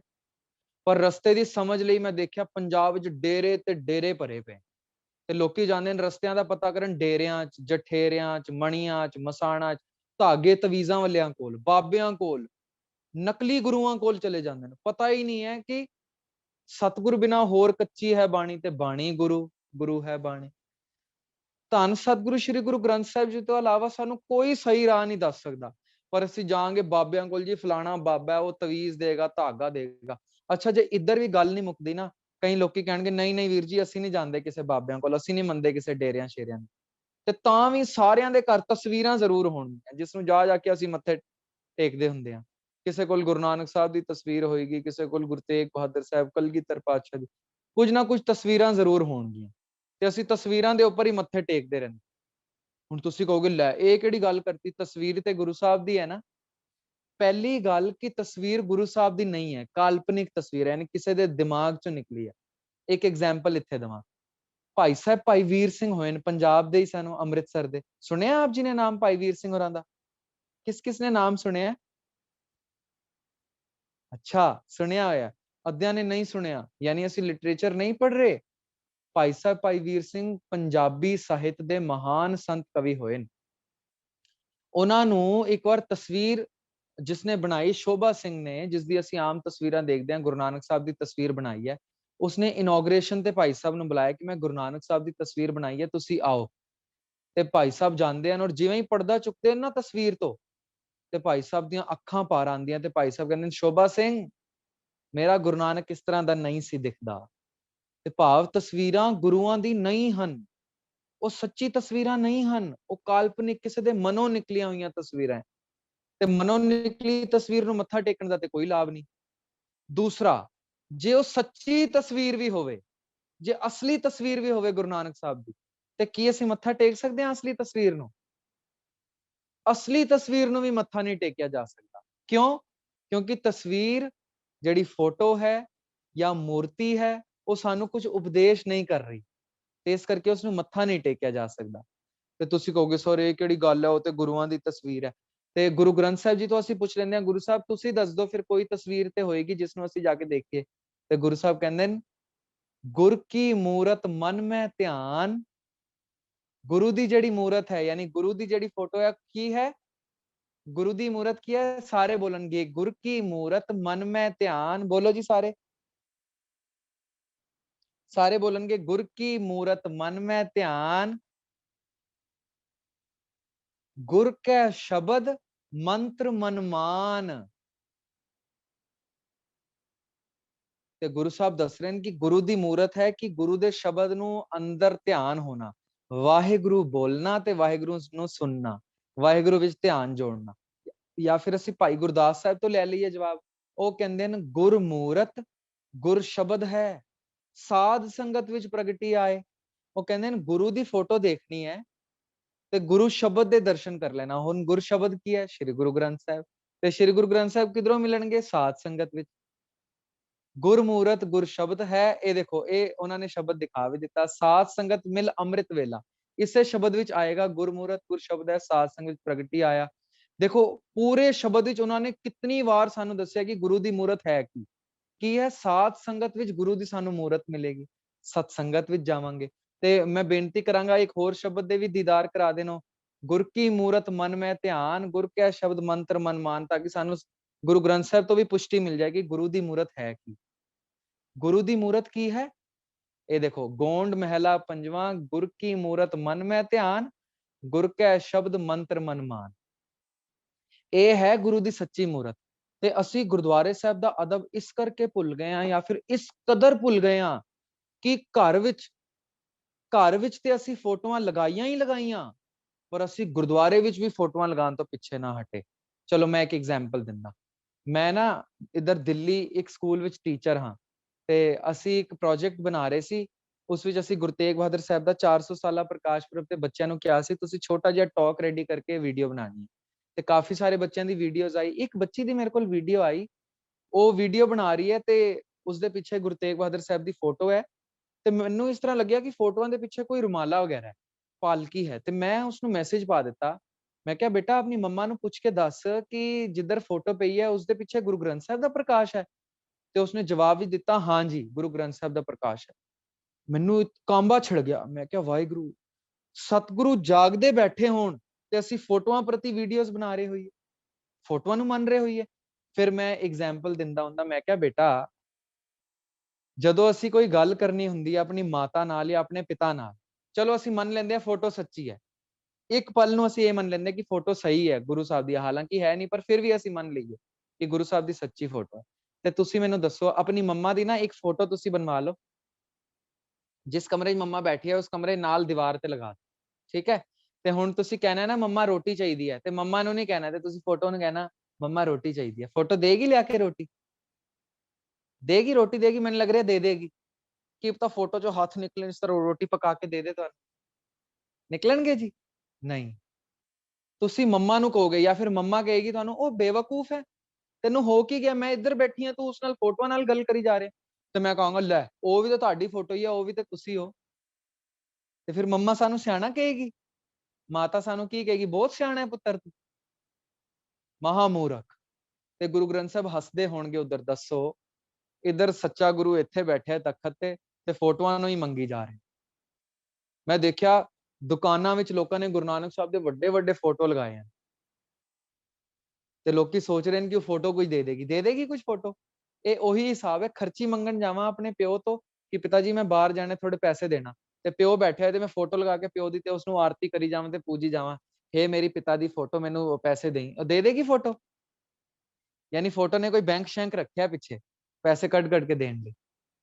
ਉਹ ਤੇ ਜਦੋਂ ਤੱਕ ਜੀਵਿਤ ਪਿਓ ਹੈ ਸਾਡੇ ਕੋਲ, ਅਸੀਂ ਫੋਟੋਆਂ ਕੋਲ ਜਾਵਾਂਗੇ ਹੀ ਨਹੀਂ। ਔਰ ਦੂਸਰੀ ਗੱਲ, ਅਸੀਂ ਦੇਖਿਆ ਜਦੋਂ ਕੋਈ ਮਰ ਜਾਂਦਾ ਨਾ ਤੇ ਉਸਦੀ ਫੋਟੋਆਂ ਲਗਾ ਲੈਂਦੇ ਤੇ ਹਾਰ ਪਾ ਲੈਂਦੇ ਆ ਉਸ ਉੱਪਰ, ਹੈ ਨਾ? ਅਸੀਂ ਕਈ ਵਾਰ ਦੇਖਿਆ ਗੁਰੂਆਂ ਦੀ ਫੋਟੋਆਂ ਦੇ ਵੀ ਹਾਰ ਪਾਏ ਨੇ। ਗੁਰੂ ਮਰ ਗਿਆ ਜਾਂ ਨਹੀਂ? ਮਰ ਚੁੱਕਿਆ ਗੁਰੂ ਸਾਡਾ। ਇਹ ਐਸਾ ਗੁਰੂ ਸਾਨੂੰ ਮਿਲਿਆ ਜਿਹੜਾ ਕਦੀ ਨਹੀਂ ਮਰੇਗਾ। ਜਦੋਂ ਕਲਗੀਧਰ ਪਾਤਸ਼ਾਹ ਜੋਤੀ ਜੋਤ ਸਮਾਉਣ ਲੱਗੇ ਨਾ, ਉਹਨਾਂ ਨੇ ਆਪਣੀ ਚਿਖਾ ਆਪੇ ਤਿਆਰ ਕੀਤੀ ਤੇ ਸਾਰੀ ਸੰਗਤ ਰੋਣ ਲੱਗੀ, ਸਾਰਿਆਂ ਨੂੰ ਵਿਰਾਗ ਆ ਗਿਆ ਕਿ ਹਾਏ ਕਲਗੀਧਰ ਜਾ ਰਹੇ ਹਨ, ਆਪੇ ਹੀ ਜਾ ਰਹੇ ਹਨ, ਚਿਖਾ ਆਪੇ ਤਿਆਰ ਕਰ ਲਈ। ਤੇ ਗੁਰੂ ਸਾਹਿਬ ਨੇ ਪਿੱਛੇ ਮੁੜ ਕੇ 2 ਬਚਨ ਕਹੇ ਸਨ, ਇਹ ਐਸਾ ਗੁਰੂ ਦੇ ਜਾ ਰਿਹਾ ਜਿਸ ਦਾ ਕਦੀ ਅੰਤ ਨਹੀਂ ਹੋਏਗਾ। ਇਟਰਨਲ ਲਾਰਡ ਅਸੀਂ ਇੰਗਲਿਸ਼ ਵਿੱਚ ਕਹਿੰਦੇ ਹਾਂ, ਜਾਗਦੀ ਜੋਤ। ਅਸੀਂ ਅਰਦਾਸ ਵਿੱਚ ਕਹਿੰਦੇ ਹਾਂ, 10ਵਾਂ ਪਾਤਸ਼ਾਹ ਸ਼੍ਰੀ ਗੁਰੂ ਗੋਬਿੰਦ ਸਿੰਘ ਸਾਹਿਬ ਜੀ ਸਭ ਥਾਈਂ ਹੋਏ ਸਹਾਏ, 10 ਪਾਤਸ਼ਾਹੀਆਂ ਦੀ ਜੋਤ ਸ਼੍ਰੀ ਗੁਰੂ ਗ੍ਰੰਥ ਸਾਹਿਬ ਜੀ ਦੇ ਪਾਠ ਦੀਦਾਰ ਦਾ ਧਿਆਨ ਕਰਕੇ ਬੋਲੋ ਜੀ ਵਾਹਿਗੁਰੂ। ਕਿਧਰੇ ਵੀ ਤੁਸੀਂ ਅਰਦਾਸ ਵਿੱਚ ਪੜ੍ਹੇ ਕਿ ਗੁਰੂ ਗ੍ਰੰਥ ਸਾਹਿਬ ਜਾਂ ਗੁਰੂ ਗੋਬਿੰਦ ਸਿੰਘ ਸਾਹਿਬ ਦੀ ਫੋਟੋ ਦਾ ਧਿਆਨ ਕਰਕੇ ਬੋਲੋ ਜੀ? ਨਹੀਂ ਪੜਿਆ ਨਾ? ਤੇ ਯਾਨੀ ਅੱਜ ਅਸੀਂ ਇੱਕ ਰੂਲ ਸਮਝ ਲਈਏ, ਜਿਹੜੇ ਸੰਤ, ਡੇਰੇ, ਲੋਕੀ, ਮਾਪੇ, ਰਿਸ਼ਤੇਦਾਰੇ, ਭੈਣ ਭਰਾ, ਨੇਬਰ, ਦੋਸਤ ਯਾਰ, ਮਿੱਤਰ, ਜਿਹੜੇ ਵੀ ਸਾਨੂੰ ਕਹਿਣ ਕਿ ਫੋਟੋਆਂ ਨੂੰ ਪੂਜੋ, ਤੇ ਘੱਟੋ ਘੱਟ ਉਹਨਾਂ ਨੂੰ ਸਿਆਣੇ ਤੇ ਅਸੀਂ ਨਹੀਂ ਕਹਿ ਸਕਦੇ, ਕਿਉਂਕਿ ਅਸੀਂ ਹੁਣੇ 2 ਬਚਨ ਪੜ ਲਏ ਹਨ, ਗੁਰ ਮੂਰਤ ਗੁਰ ਸ਼ਬਦ ਹੈ, ਸਾਧ ਸੰਗਤ ਵਿੱਚ ਅੰਮ੍ਰਿਤ ਵੇਲਾ, ਗੁਰ ਕੀ ਮੂਰਤ ਮਨ ਮੈਂ ਧਿਆਨ। ਠੀਕ ਹੈ? ਤੇ ਅਸੀਂ ਫੋਟੋਆਂ ਪ੍ਰਤੀ ਸੁਚੇਤ ਰਹਿਣਾ ਹੈ। ਹੁਣ ਮੈਨੂੰ ਇੱਕ ਬੱਚੇ ਦਾ, ਇਹੀ ਮੈਂ ਸੇਮ ਟੌਪਿਕ ਲਿਆ ਕਿਸੇ ਦੂਸਰੇ ਕੈਂਪ ਵਿੱਚ, ਦਿੱਲੀ ਕੈਂਪ ਚੱਲ ਰਿਹਾ ਸੀ, ਤੇ ਉਸ ਬੱਚੇ ਨੇ ਮੈਨੂੰ ਸਵਾਲ ਪਾਇਆ ਕਿ ਸਰ ਹੁਣ ਸਾਡੇ ਘਰ ਅਸੀਂ ਛੋਟਾ ਜਿਹਾ ਇੱਕ ਗੁਰਦੁਆਰਾ ਸਾਹਿਬ ਬਣਾਇਆ ਹੈ, ਉਸ ਵਿੱਚ ਫੋਟੋਆਂ ਰੱਖੀਆਂ ਤੇ ਗੁਟਕੇ ਸਾਹਿਬ ਔਰ ਸੈਂਚੀਆਂ ਪੋਥੀਆਂ ਵੀ ਰੱਖੀਆਂ, ਤੇ ਹੁਣ ਅਸੀਂ, ਤੁਸੀਂ ਕਹਿੰਦੇ ਹੋ ਫੋਟੋ ਨਹੀਂ ਪੂਜਣੀ। ਮੈਂ ਕਿਹਾ ਮੈਂ ਨਹੀਂ ਕਹਿੰਦਾ, ਗੁਰੂ ਗ੍ਰੰਥ ਸਾਹਿਬ ਕਹਿੰਦੇ ਨੇ, ਮੇਰੇ ਉੱਪਰ ਗੱਲਾਂ ਨਾ ਕਰੋ। ਗੁਰੂ ਗ੍ਰੰਥ ਸਾਹਿਬ ਕਹਿੰਦੇ ਨੇ। ਉਹ ਮੰਨ ਗਈ, ਕਹਿੰਦੀ ਠੀਕ ਹੈ ਸਰ, ਤੇ ਤੁਸੀਂ ਹੁਣ ਦੱਸੋ ਇਹ ਫੋਟੋਆਂ ਨੂੰ ਕੀ ਕਰੀਏ? ਇਹ ਫੋਟੋਆਂ ਨੂੰ ਹੁਣ ਬਾਹਰ ਸੁੱਟ ਦਈਏ ਘਰੋਂ? ਇਸ ਤਰ੍ਹਾਂ ਵੀ ਨਹੀਂ ਕਰਨਾ। ਹੁਣ ਤੁਸੀਂ ਕਹੋਗੇ ਲੈ ਇਹ ਤੇ 2 ਹੀ ਗੱਲਾਂ ਕਰੀ ਜਾ ਰਹੇ ਕਿ ਫੋਟੋਆਂ ਸੁੱਟਣੀਆਂ ਵੀ ਨਹੀਂ ਤੇ ਫੋਟੋ ਮੰਨਣੀ ਵੀ ਨਹੀਂ। ਦੇਖੋ, ਕਿਸੇ ਚੀਜ਼ ਨਾਲ ਉਸਦੀ ਵੈਲਿਊ ਜੁੜ ਗਈ ਹੈ। ਜਿਵੇਂ ਮੈਂ ਦੱਸਾਂ, ਕਾਗਜ਼ ਦਾ ਇੱਕ ਟੁਕੜਾ ਹੋਵੇ ਸਾਡੇ ਕੋਲ, ਇਹ ਕਾਗਜ਼ ਦਾ ਟੁਕੜਾ ਹੋਵੇ, ਖਾਲੀ ਕਾਗਜ਼ ਦਾ ਟੁਕੜਾ ਹੋਵੇ, ਤੇ ਇਹ ਮੈਂ ਬਾਜ਼ਾਰ ਇਹ ਦੇ ਕੇ ਤੇ ਮੈਂ ਕਹਾਂ ਕਿ ਬਈ ਮੈਨੂੰ ਤੂੰ ਟੀ-ਸ਼ਰਟ ਦੇ ਦੇ, ਮੈਂ ਮਾਲ ਜਾਵਾਂ ਜਾਂ ਕੋਈ ਦੁਕਾਨ ਤੇ ਜਾਵਾਂ ਸਮਾਨ ਖਰੀਦਣ, ਦੇ ਕਾਗਜ਼ ਦਾ ਟੁਕੜਾ ਦੇ ਕੇ ਕਹਾਂ ਤੂੰ ਇਹ ਦੇ ਦੇਗਾ? ਉਹ ਨਹੀਂ ਦੇਗਾ ਨਾ। ਪਰ ਇਸੇ ਕਾਗਜ਼ ਦੇ ਟੁਕੜੇ ਨੂੰ ਮੈਂ ਉੱਪਰ ਪੇਂਟ ਕਰਾ ਕੇ, ਮਤਲਬ ਜਿਹੜੀ ਨੋਟਾਂ ਦੀ ਮਸ਼ੀਨ ਹੁੰਦੀ ਹੈ, ਉੱਪਰ ਗਵਰਨਰ ਦੀ ਸਟੈਂਪ ਲਗਾ ਲਾਂ, ਭਾਰਤ ਦੇ ਪ੍ਰਧਾਨ ਮੰਤਰੀ ਤੋਂ ਸਾਰਾ ਕੁਝ ਅਪਰੂਵ ਕਰਵਾ ਕੇ, ਤੇ ਜਿਹੜਾ RBI ਦਾ ਗਵਰਨਰ ਹੈ ਸਟੈਂਪ ਲਗਾ ਦੇ, ਤੇ ਉੱਪਰ ਲਿਖਿਆ ਜਾਏ 2000 ਰੁਪਇਆ, ਤੇ ਉਹਨੂੰ 2000 ਲੈ ਕੇ ਜਾਂ ਸਮਾਨ ਮਿਲ ਜਾਏਗਾ ਜੀ? ਕਾਗਜ਼ ਤੇ ਉਹੀ ਹੈ ਨਾ, ਪਰ ਹੁਣ ਸਮਾਨ ਮਿਲ ਜਾਏਗਾ। ਕਿਉਂ? ਮੋਹਰ ਲੱਗ ਗਈ ਹੈ। ਹੁਣ ਉਹ ਫੋਟੋਆਂ ਭਾਵੇਂ ਗੁਰੂ ਦੀ ਨਹੀਂ ਹੈ, ਪਰ ਉਸ ਉੱਪਰ ਮੋਹਰ ਲਗਾ ਦਿੱਤੀ ਐਸੀ ਕਿ ਗੁਰੂ ਨਾਨਕ ਸਾਹਿਬ ਦੀ ਫੋਟੋ ਹੈ, ਤੇ ਉਹਨਾਂ ਨੂੰ ਅਸੀਂ ਸੱਟ ਵੀ ਨਹੀਂ ਸਕਦੇ। ਤੇ ਕੀ ਕਰਨਾ? ਉਹ ਫੋਟੋਆਂ ਨੂੰ ਚੰਗੀ ਤਰ੍ਹਾਂ ਕਿਸੇ ਥੈਲੇ ਜਾਂ ਕੱਪੜੇ 'ਚ ਬੰਨ ਕੇ ਤੇ ਨਾਲ ਦੇ ਕਿਸੇ ਗੁਰਦੁਆਰੇ ਜਾਂ ਇਤਿਹਾਸਿਕ ਗੁਰਦੁਆਰਿਆਂ ਦੇ ਆਈਏ, ਤਾਂ ਕਿ ਉਹ ਫੋਟੋਆਂ ਨੂੰ ਸਾਂਭ ਕੇ ਕਿਸੇ ਇੱਕ ਪਾਸੇ ਰੱਖ ਲੈਣ ਜਿੱਧਰ ਇਤਿਹਾਸਿਕ ਚੀਜ਼ਾਂ ਦੀ ਸਾਂਭ ਸੰਭਾਲ ਹੁੰਦੀ ਹੈ। ਪਰ ਅਸੀਂ ਫੋਟੋਆਂ ਨੂੰ ਅੱਜ ਇੱਕ ਚੀਜ਼ ਸਮਝਣੀ ਹੈ, ਅਸੀਂ ਫੋਟੋਆਂ, ਤਸਵੀਰਾਂ ਤੇ ਮੂਰਤੀਆਂ ਨੂੰ, ਮੈਂ ਦੇਖਿਆ ਹੁਣ ਤੇ ਬਾਜ਼ਾਰਾਂ ਵਿੱਚ ਗੁਰੂ ਨਾਨਕ ਸਾਹਿਬ ਦੀ ਛੋਟੀ ਛੋਟੀ ਮੂਰਤੀਆਂ ਵੀ ਬਣਾ ਕੇ ਵੇਚਣੀ ਸ਼ੁਰੂ ਕਰ ਦਿੱਤੀਆਂ ਲੋਕਾਂ ਨੇ। ਇੱਕ ਸਿੱਖ ਜਿਹੜਾ ਹੈ ਉਹ ਮੂਰਤੀਆਂ ਨਹੀਂ ਬਣਾਉਂਦਾ, ਨਾ ਮੂਰਤੀਆਂ ਤੇ ਵਿਸ਼ਵਾਸ ਰੱਖਦਾ। ਉਹ ਕਹਿੰਦੇ ਨੇ ਕਿ ਜਿਹੜੀ ਦੁਰਗਾ ਦੀ ਮੂਰਤੀ ਹੁੰਦੀ ਹੈ ਨਾ, ਵੱਡੀ ਸਾਰੀ ਮੂਰਤੀਆਂ ਬਣਦੀਆਂ, ਉਹ ਮੂਰਤੀ ਦੇ ਉੱਪਰ ਚੜ ਕੇ ਮੂਰਤੀਕਾਰ ਬਣਾ ਰਿਹਾ ਹੁੰਦਾ। ਤੇ ਉਹ ਸ਼ਬਦ ਲਿਖਦੇ ਨੇ, ਭਗਤ ਸਾਹਿਬ ਕਹਿੰਦੇ ਨੇ, ਜੇ ਇਹ ਮੂਰਤ ਸਾਚੀ ਹੈ ਤਾਂ ਗੜ ਨਹਾਰੇ ਖਾਓ। ਕਹਿੰਦੇ ਜੇ ਇਹ ਮੂਰਤ ਸੱਚੀ ਦੀ ਦੁਰਗਾ ਹੈ ਤੇ ਕਿਸੇ ਦੀ ਛਾਤੀ ਤੇ ਪੈਰ ਰੱਖ ਕੇ ਮੈਂ ਉਸਨੂੰ ਬਣਾ ਰਿਹਾ ਹਾਂ, ਤੇ ਉਹ ਮੈਨੂੰ ਬਣਾਉਣ ਦੇਗੀ? ਤੁਹਾਡੀ ਛਾਤੀ ਤੇ ਪੈਰ ਰੱਖ ਕੇ ਮੇਕਅਪ ਕੋਈ ਕਰ ਰਿਹਾ ਤੁਹਾਡੇ ਮੂੰਹ ਦਾ, ਤੇ ਤੁਸੀਂ ਕਰਨ ਦਿਓਗੇ? ਉਹ ਕਹਿੰਦੇ ਜੇ ਇਹ ਮੂਰਤ ਸਾਚੀ ਹੈ ਤਾਂ ਗੜਨਹਾਰੇ ਖਾਓ, ਉਸ ਗੜਨਹਾਰੇ ਨੂੰ ਹੀ ਖਾ ਜਾਏ। ਪਾਤੀ ਤੋਰੈ ਮਾਲਨੀ, ਪਾਤੀ ਪਾਤੀ ਜੀਓ, ਜਿਸ ਪਾਹਨ ਕੋ ਪਾਤੀ ਤੋਰੈ ਸੋ ਪਾਹਨ ਨਿਰਜੀਓ। ਤੇ ਸਾਡਾ ਸਤਿਗੁਰ ਕਿਸ ਤਰ੍ਹਾਂ ਦਾ? ਸਤਿਗੁਰ ਸੋ ਰਿਹਾ ਹੈ ਜਾਂ ਸਤਿਗੁਰ ਮਰ ਚੁੱਕਿਆ? ਤੇ ਇਹ ਸ਼ਬਦ ਅੱਗੇ ਦੱਸੇਗਾ, ਭੂਲੀ ਮਾਲਨੀ ਹੈ ਇਹੋ, ਸਤਿਗੁਰ ਜਾਗਤਾ ਹੈ ਦਿਓ। ਸਤਿਗੁਰ ਸਦਾ ਜਾਗਦਾ ਹੈ, ਸਦਾ ਨਵਾਂ, ਨਾ ਕਦੀ ਪੁਰਾਣਾ ਹੁੰਦਾ ਹੈ, ਨਾ ਕਦੀ ਸੌਂਦਾ ਹੈ, ਤੇ ਨਾ ਹੀ ਕਦੀ ਮਰਦਾ ਹੈ। ਉਹ ਕਹਿੰਦੇ ਨੇ ਠਾਕੁਰ ਹਮਰਾ ਸਦ ਬੋਲੰਤਾ। ਇਹ ਦੇਖੋ ਸ਼ਬਦ ਵੀ ਉਹਨਾਂ ਨੇ ਦੇ ਦਿੱਤਾ ਹੈ। ਰਹਾਉ ਦੀ ਪੰਕਤੀ ਕੱਢੋ ਜੀ, ਅੱਗੇ ਕਰੋ। सतगुर जागता है दियो। ये देखो जी आ गया, भूली मालनी है एओ सतगुर जागता है दियो। मेरा ते सतगुरु सदा जागदा है, सदा बोलदा है, ठीक है। ਤੇ ਅਸੀਂ ਉਹ ਮੂਰਤਾਂ ਦੇ ਜਾਂ ਫਿਰ ਫੋਟੋਆਂ ਤੇ ਨਾ ਇਤਬਾਰ ਕਰਨਾ ਹੈ ਔਰ ਨਾ ਹੀ ਉਹਨਾਂ ਨੂੰ ਮੱਥੇ ਟੇਕਣੇ ਹਨ, ਕਿਉਂਕਿ ਉਹ ਸਾਨੂੰ ਕੁਝ ਉਪਦੇਸ਼ ਨਹੀਂ ਦੇ ਰਹੀਆਂ। ਤੇ ਹੁਣ ਕਈ ਲੋਕੀ ਸਵਾਲ ਚੁੱਕ ਲੈਣਗੇ, ਗੁਰੂ ਗ੍ਰੰਥ ਸਾਹਿਬ ਕੋਲ ਤੁਸੀਂ ਜਾ ਰਹੇ ਹੋ ਮੱਥਾ ਟੇਕਣ, ਉਹ ਕੋਈ ਬੋਲਦਾ ਅੱਗੇ, ਮੂੰਹ ਲੱਗਿਆ ਗੁਰੂ ਗ੍ਰੰਥ ਸਾਹਿਬ ਦਾ? ਲੱਗਿਆ ਜੀ ਮੂੰਹ? ਤੇ ਫਿਰ ਤੁਸੀਂ ਤੇ ਉਹ ਵੀ ਮੂਰਤੀ ਪੂਜਾ ਕਰ ਰਹੇ ਹੋ ਸਕਦਾ ਹੈ ਨਾ ਸਵਾਲ ਖੜਾ। ਤੇ ਫਿਰ ਸਾਡੇ ਕੋਲ ਜਵਾਬ ਤਿਆਰ ਹੋਣੇ ਚਾਹੀਦੇ ਨੇ ਹਮੇਸ਼ਾ। ਗੁਰੂ ਗ੍ਰੰਥ ਸਾਹਿਬ ਕੋਲ ਜਦੋਂ ਅਸੀਂ ਅਰਦਾਸ ਕਰਦੇ ਹਾਂ ਕਿ ਗੁਰੂ ਸਾਹਿਬ ਅੱਜ ਦਾ ਦਿਨ ਮੇਰਾ ਕਿਸ ਤਰ੍ਹਾਂ ਦਾ ਗੁਜ਼ਰੇ, ਆਪ ਜੀ ਹੁਕਮ ਦੱਸਣਾ, ਤੇ ਗੁਰੂ ਸਾਹਿਬ ਹੁਕਮਨਾਮਾ ਦਿੰਦੇ ਹਨ ਸਾਨੂੰ ਜਾਂ ਨਹੀਂ ਦਿੰਦੇ, ਚੁੱਪ ਕਰਕੇ ਬੈਠੇ ਰਹਿੰਦੇ? ਹੁਕਮਨਾਮਾ ਆਂਦਾ ਹੈ ਨਾ, ਰੋਜ਼ ਸਵੇਰੇ ਅਸੀਂ ਦੇਖਦੇ ਹਾਂ ਗੁਰਦੁਆਰੇ ਸਾਹਿਬ ਦੇ ਬਾਹਰਲੇ ਅੱਜ ਦਾ ਪਵਿੱਤਰ ਹੁਕਮਨਾਮਾ, ਯਾਨੀ ਗੁਰੂ ਸਾਹਿਬ ਨੇ ਅੱਜ ਸਾਨੂੰ ਕੁਝ ਆਰਡਰ ਕੀਤਾ। ਪਰ ਇਹੀ ਮੈਂ ਤਸਵੀਰ ਮੋਰੇ ਖੜਾ ਰਹਾਂ ਬਈ ਦੱਸਣਾ ਤੁਸੀਂ ਗੁਰੂ ਨਾਨਕ ਸਾਹਿਬ ਮੈਨੂੰ ਕਿਸ ਤਰ੍ਹਾਂ ਦਾ ਦਿਨ ਗੁਜ਼ਾਰਨਾ ਹੈ, ਤਸਵੀਰ ਦੇਗੀ ਕੋਈ ਹੁਕਮ? ਯਾਨੀ ਤਸਵੀਰ ਸਾਨੂੰ ਕੋਈ ਉਪਦੇਸ਼ ਨਹੀਂ ਦਿੰਦੀ। ਪਰ ਸਤਿਗੁਰੂ ਸ੍ਰੀ ਗੁਰੂ ਗ੍ਰੰਥ ਸਾਹਿਬ ਜਾਗਦੀ ਜੋਤ ਹੈ। ਤੇ ਗੁਰੂ ਸਾਹਿਬ ਸਾਨੂੰ ਕਹਿੰਦੇ ਨੇ ਇਹ ਮਣੀਆਂ ਮਸਾਣਾ ਤੇ ਕਬਰਾਂ ਤੇ ਜਾਣਾ, ਚੱਦਰਾਂ ਚੜਾਣੀਆਂ, ਤਵੀਜ਼ਾਂ ਧਾਗਿਆਂ ਨੂੰ ਮੰਨਣਾ, ਉਹ ਤੇ ਮੇਰਾ ਸਿੱਖ ਕਦੀ ਨਹੀਂ ਹੋ ਸਕਦਾ। ਕਹਿੰਦੇ ਭੁੱਲ ਕੇ ਵੀ ਕਦੀ ਨਾ ਜਾਇਓ, ਭੁੱਲ ਕੇ ਵੀ ਕਦੀ ਨਹੀਂ ਜਾਣਾ। ਬ੍ਰਤ ਗੋੜ ਮੜੀ ਮੱਟ ਭੂਲ ਨਾ ਮੰਨੈ, ਗੁਰੂ ਗੋਬਿੰਦ ਸਿੰਘ ਸਾਹਿਬ ਦੇ ਬਚਨ ਹਨ, ਠੀਕ ਹੈ। ਤੇ ਅਸੀਂ ਨਾ ਮਣੀਆਂ ਨੂੰ ਮੰਨਣਾ, ਨਾ ਮੂਰਤਾਂ ਨੂੰ ਮੰਨਣਾ ਤੇ ਨਾ ਤਸਵੀਰਾਂ ਨੂੰ ਮੰਨਣਾ। ਅਸੀਂ ਸਿਰਫ ਗੁਰਦੁਆਰੇ ਨੂੰ ਮੰਨਣਾ ਹੈ, ਸ੍ਰੀ ਗੁਰੂ ਗ੍ਰੰਥ ਸਾਹਿਬ ਜੀ ਦਾ ਅਦਬ ਕਰਨਾ ਹੈ, ਕਿਉਂਕਿ ਉਹ ਐਸਾ ਸਤਿਗੁਰੂ ਹੈ ਜਿਹੜਾ ਸਦਾ ਜਾਗਤ ਹੈ, ਹਮੇਸ਼ਾ ਜਾਗ ਰਿਹਾ ਹੁੰਦਾ। ਪਰ ਹੁਣ ਜਾਗਦਾ ਤੇ ਅਸੀਂ ਉਸ ਨੂੰ ਦੇਖਣਾ ਕਿਵੇਂ ਆ, ਉਸ ਨੂੰ ਮਿਲਣਾ ਕਿਵੇਂ ਆ, ਅੱਜ ਅਸੀਂ ਉਹ ਅਦਬ ਕਰਾਂਗੇ, ਉਹ ਅਦਬ ਸਿੱਖਾਂਗੇ। ਤਸਵੀਰਾਂ ਬਾਰੇ ਕਲੀਅਰ ਹੋ ਗਿਆ ਕਿ ਤਸਵੀਰਾਂ ਪੂਜਣੀਆਂ ਚਾਹੀਦੀਆਂ ਕਿ ਨਹੀਂ? ਕਲੀਅਰ ਹੋਇਆ? ਦੱਸੋ, ਮੁੰਨੀ ਬੰਨਾ ਸਿੱਖਿਆ ਅਸੀਂ? ਹੋ ਗਿਆ ਕਲੀਅਰ, ਸ਼ੁਕਰ ਹੈ ਵਾਹਿਗੁਰੂ ਦਾ। ਹੁਣ ਅਸੀਂ ਪਹਿਲੇ ਦੇਖਾਂਗੇ ਕਿ ਗੁਰਦੁਆਰੇ ਸਾਹਿਬ ਜਾ ਜਾ ਕੇ ਕਰਨਾ ਕੀ ਹੈ, ਉਸ ਤੋਂ ਬਾਅਦ ਕਰਨਾ ਕੀ ਨਹੀਂ ਕਰਨਾ ਪਹਿਲੇ ਸਿੱਖਾਂਗੇ, ਉਸ ਤੋਂ ਬਾਅਦ ਦੇਖਾਂਗੇ ਕਿ ਕੀ ਕਰਨਾ ਹੈ। ਅਸੀਂ ਗੁਰਦੁਆਰੇ ਸਾਹਿਬ ਜਾ ਕੇ ਪਤਾ ਕੀ ਕਰਦੇ ਹਾਂ? ਅਸੀਂ ਲੱਭਦੇ ਹਾਂ ਏਸੀ ਹੋਵੇ, ਕੁਰਸੀਆਂ ਹੋਣ, ਸੋਫੇ ਹੋਣ, ਕੁਸ਼ਨਸ ਹੋਣ। ਇਹ ਦੇਖੋ ਇਹ ਸ਼ਬਦ ਆ ਗਿਆ, ਜਾਗਤ ਜੋਤ ਜਪੈ ਨਿਸਬਾਸੁਰ, ਏਕ ਬਿਨਾ ਮਨ ਨੈਕ ਨਾ ਆਨੈ, ਪੂਰਨ ਪ੍ਰੇਮ ਪ੍ਰਤੀਤ ਸਜੈ। ਅੱਗੇ ਕੀ ਲਿਖਿਆ ਜੀ? ਬ੍ਰਤ ਗੋਰ ਮੜੀ ਮੱਟ ਭੂਲ ਨਾ ਮੰਨੈ, ਭੁੱਲ ਕੇ ਵੀ ਇਹਨਾਂ ਚੀਜ਼ਾਂ ਉੱਪਰ ਨਾ ਜਾਏ। ਤੇ ਅਸੀਂ ਰੋਜ਼ ਸਵਈਏ ਵਿੱਚ ਵੀ ਪੜ੍ਹਦੇ ਆ ਨਾ, ਕੋ ਬੁਤਾਨ ਕੋ ਪੂਜਤ ਹੈ ਪਸ ਕੋ ਮਿਰਤਾਨ ਕੋ ਪੂਜਨ ਧਾਵੈ, ਕੂਰ ਕਿਰਿਆ ਉਰਜਿਓ ਸਭੀ। ਕਹਿੰਦੇ ਕੂੜੀ ਝੂਠੀ ਕਿਰਿਆ ਵਿੱਚ ਸਾਰੇ ਲੱਗੇ, ਸ਼੍ਰੀ ਭਗਵਾਨ ਕੋ ਭੇਦ ਨਾ ਪਾਇਓ। ਤੇ ਨਾ ਬੁਤਾਨਾ ਭਾਵ ਬੁੱਤਾਂ ਨੂੰ ਵੀ ਨਹੀਂ ਪੂਜਣਾ, ਨਾ ਕਬਰਾਂ ਨੂੰ ਪੂਜਣਾ। ਦੇਖੋ ਆ ਗਿਆ ਜੀ, ਕਿਤਨਾ ਸ਼ੁਕਰ ਹੈ ਜਿਹੜੇ ਆਪ ਜੀ ਦੇ ਕੋਆਰਡੀਨੇਟਰ ਨੇ ਨਾਲ ਨਾਲ ਸੇਵਾ ਨਿਭਾ ਰਹੇ ਨੇ। ਕੋ ਬੁਤਾਨ ਕੋ ਪੂਜਤ ਹੈ ਬਸ ਕੋ ਮਿਰਤਾਨ ਕੋ ਪੂਜਨ ਤਾਵੇ, ਕੋਈ ਮਰਿਆ ਨੂੰ ਪੂਜ ਰਿਹਾ ਤੇ ਕੋਈ ਮੂਰਤੀਆਂ ਨੂੰ ਪੂਜ ਰਿਹਾ। ਕੂਰ ਕਿਰਿਆ ਉਰਜਿਓ, ਸਾਰੇ ਉਰਜੇ ਪਏ ਨੇ, ਬਿਜ਼ੀ ਹਨ, ਝੂਠੀ ਕਿਰਿਆ ਕਰਦੇ। ਸ਼੍ਰੀ ਭਗਵਾਨ ਕੋ ਭੇਦ ਨਾ ਪਾਇਓ, ਭੇਦ ਪਾਇਆ ਹੀ ਨਹੀਂ ਕਿਸੇ ਨੇ। ਤੇ ਭੇਦ ਕੀ ਸੀ? ਜਦੋਂ ਅੱਛਾ ਚਲੋ ਮੈਂ ਆਪ ਜੀ ਨੂੰ ਪੁੱਛ ਲਵਾਂ, ਲੋਕੀ ਕਹਿੰਦੇ ਹਨ ਮੈਂ ਨਾ ਗੁਰੂ ਨਾਨਕ ਸਾਹਿਬ ਨੂੰ ਮਿਲਣ ਦਾ ਬੜਾ ਇੱਛੁਕ ਹਾਂ, ਇਸ ਕਰਕੇ ਮੈਂ ਫੋਟੋਆਂ ਨੂੰ ਪੂਜਦਾ। ਭਾਈ ਮਰਦਾਨਾ ਜੀ ਨੂੰ ਕਿਸੇ ਨੇ ਪੁੱਛ ਲਿਆ, ਮੈਂ ਆਪ ਜੀ ਨੂੰ ਇੱਕ ਛੋਟੀ ਜਿਹੀ ਸਟੋਰੀ ਸ਼ੇਅਰ ਕਰਦਾ, ਫਿਰ ਉਸ ਤੋਂ ਬਾਅਦ ਤੁਹਾਨੂੰ ਪਤਾ ਚੱਲੇਗਾ ਕਿ ਗੁਰੂ ਸੱਚਾ ਕੌਣ ਹੈ। ਪਤਾ ਤੇ ਚੱਲੇ ਸਹੀ ਸੱਚਾ ਗੁਰੂ ਕੌਣ ਹੈ, ਕਿਵੇਂ ਅਸੀਂ ਕਹਿ ਰਹੇ ਹਾਂ ਕਿ ਗੁਰੂ ਗ੍ਰੰਥ ਸਾਹਿਬ ਸੱਚੇ ਗੁਰੂ ਹਨ। ਤਾਨਸੇਨ ਦਾ ਨਾਮ ਕਿਸ ਕਿਸ ਨੇ ਸੁਣਿਆ? ਤਾਨਸੇਨ, ਅੱਛਾ ਅਕਬਰ ਦੇ 9 ਰਤਨਾਂ ਵਿੱਚੋਂ ਇੱਕ ਰਤਨ ਸੀ, ਬੜਾ ਸੋਹਣਾ ਗਾਉਂਦਾ ਹੁੰਦਾ ਸੀ। ਤਾਨਸੇਨ ਨਾ ਇੱਕ ਦਿਨ ਗਾ ਰਿਹਾ ਸੀ ਤੇ ਅਕਬਰ ਇਤਨਾ ਮੰਤਰ ਮੁਗਧ ਹੋ ਗਿਆ, ਕਹਿੰਦਾ ਤਾਨਸੇਨ ਕਮਾਲ ਹੋ ਗਈ, ਤੂੰ ਐਸਾ ਗਾਣਾ ਗਾਇਆ ਤੇਰੇ ਤੋਂ ਖੂਬਸੂਰਤ ਕੋਈ ਵੀ ਨਹੀਂ ਗਾ ਸਕਦਾ। ਤਾਨਸੇਨ ਕਹਿੰਦਾ ਗੱਲ ਇਹ ਹੈ ਕਿ ਮੇਰਾ ਵੀ ਗੁਰੂ ਹੈ, ਮੈਂ ਵੀ ਕਿਸੇ ਤੋਂ ਸਿੱਖਿਆ।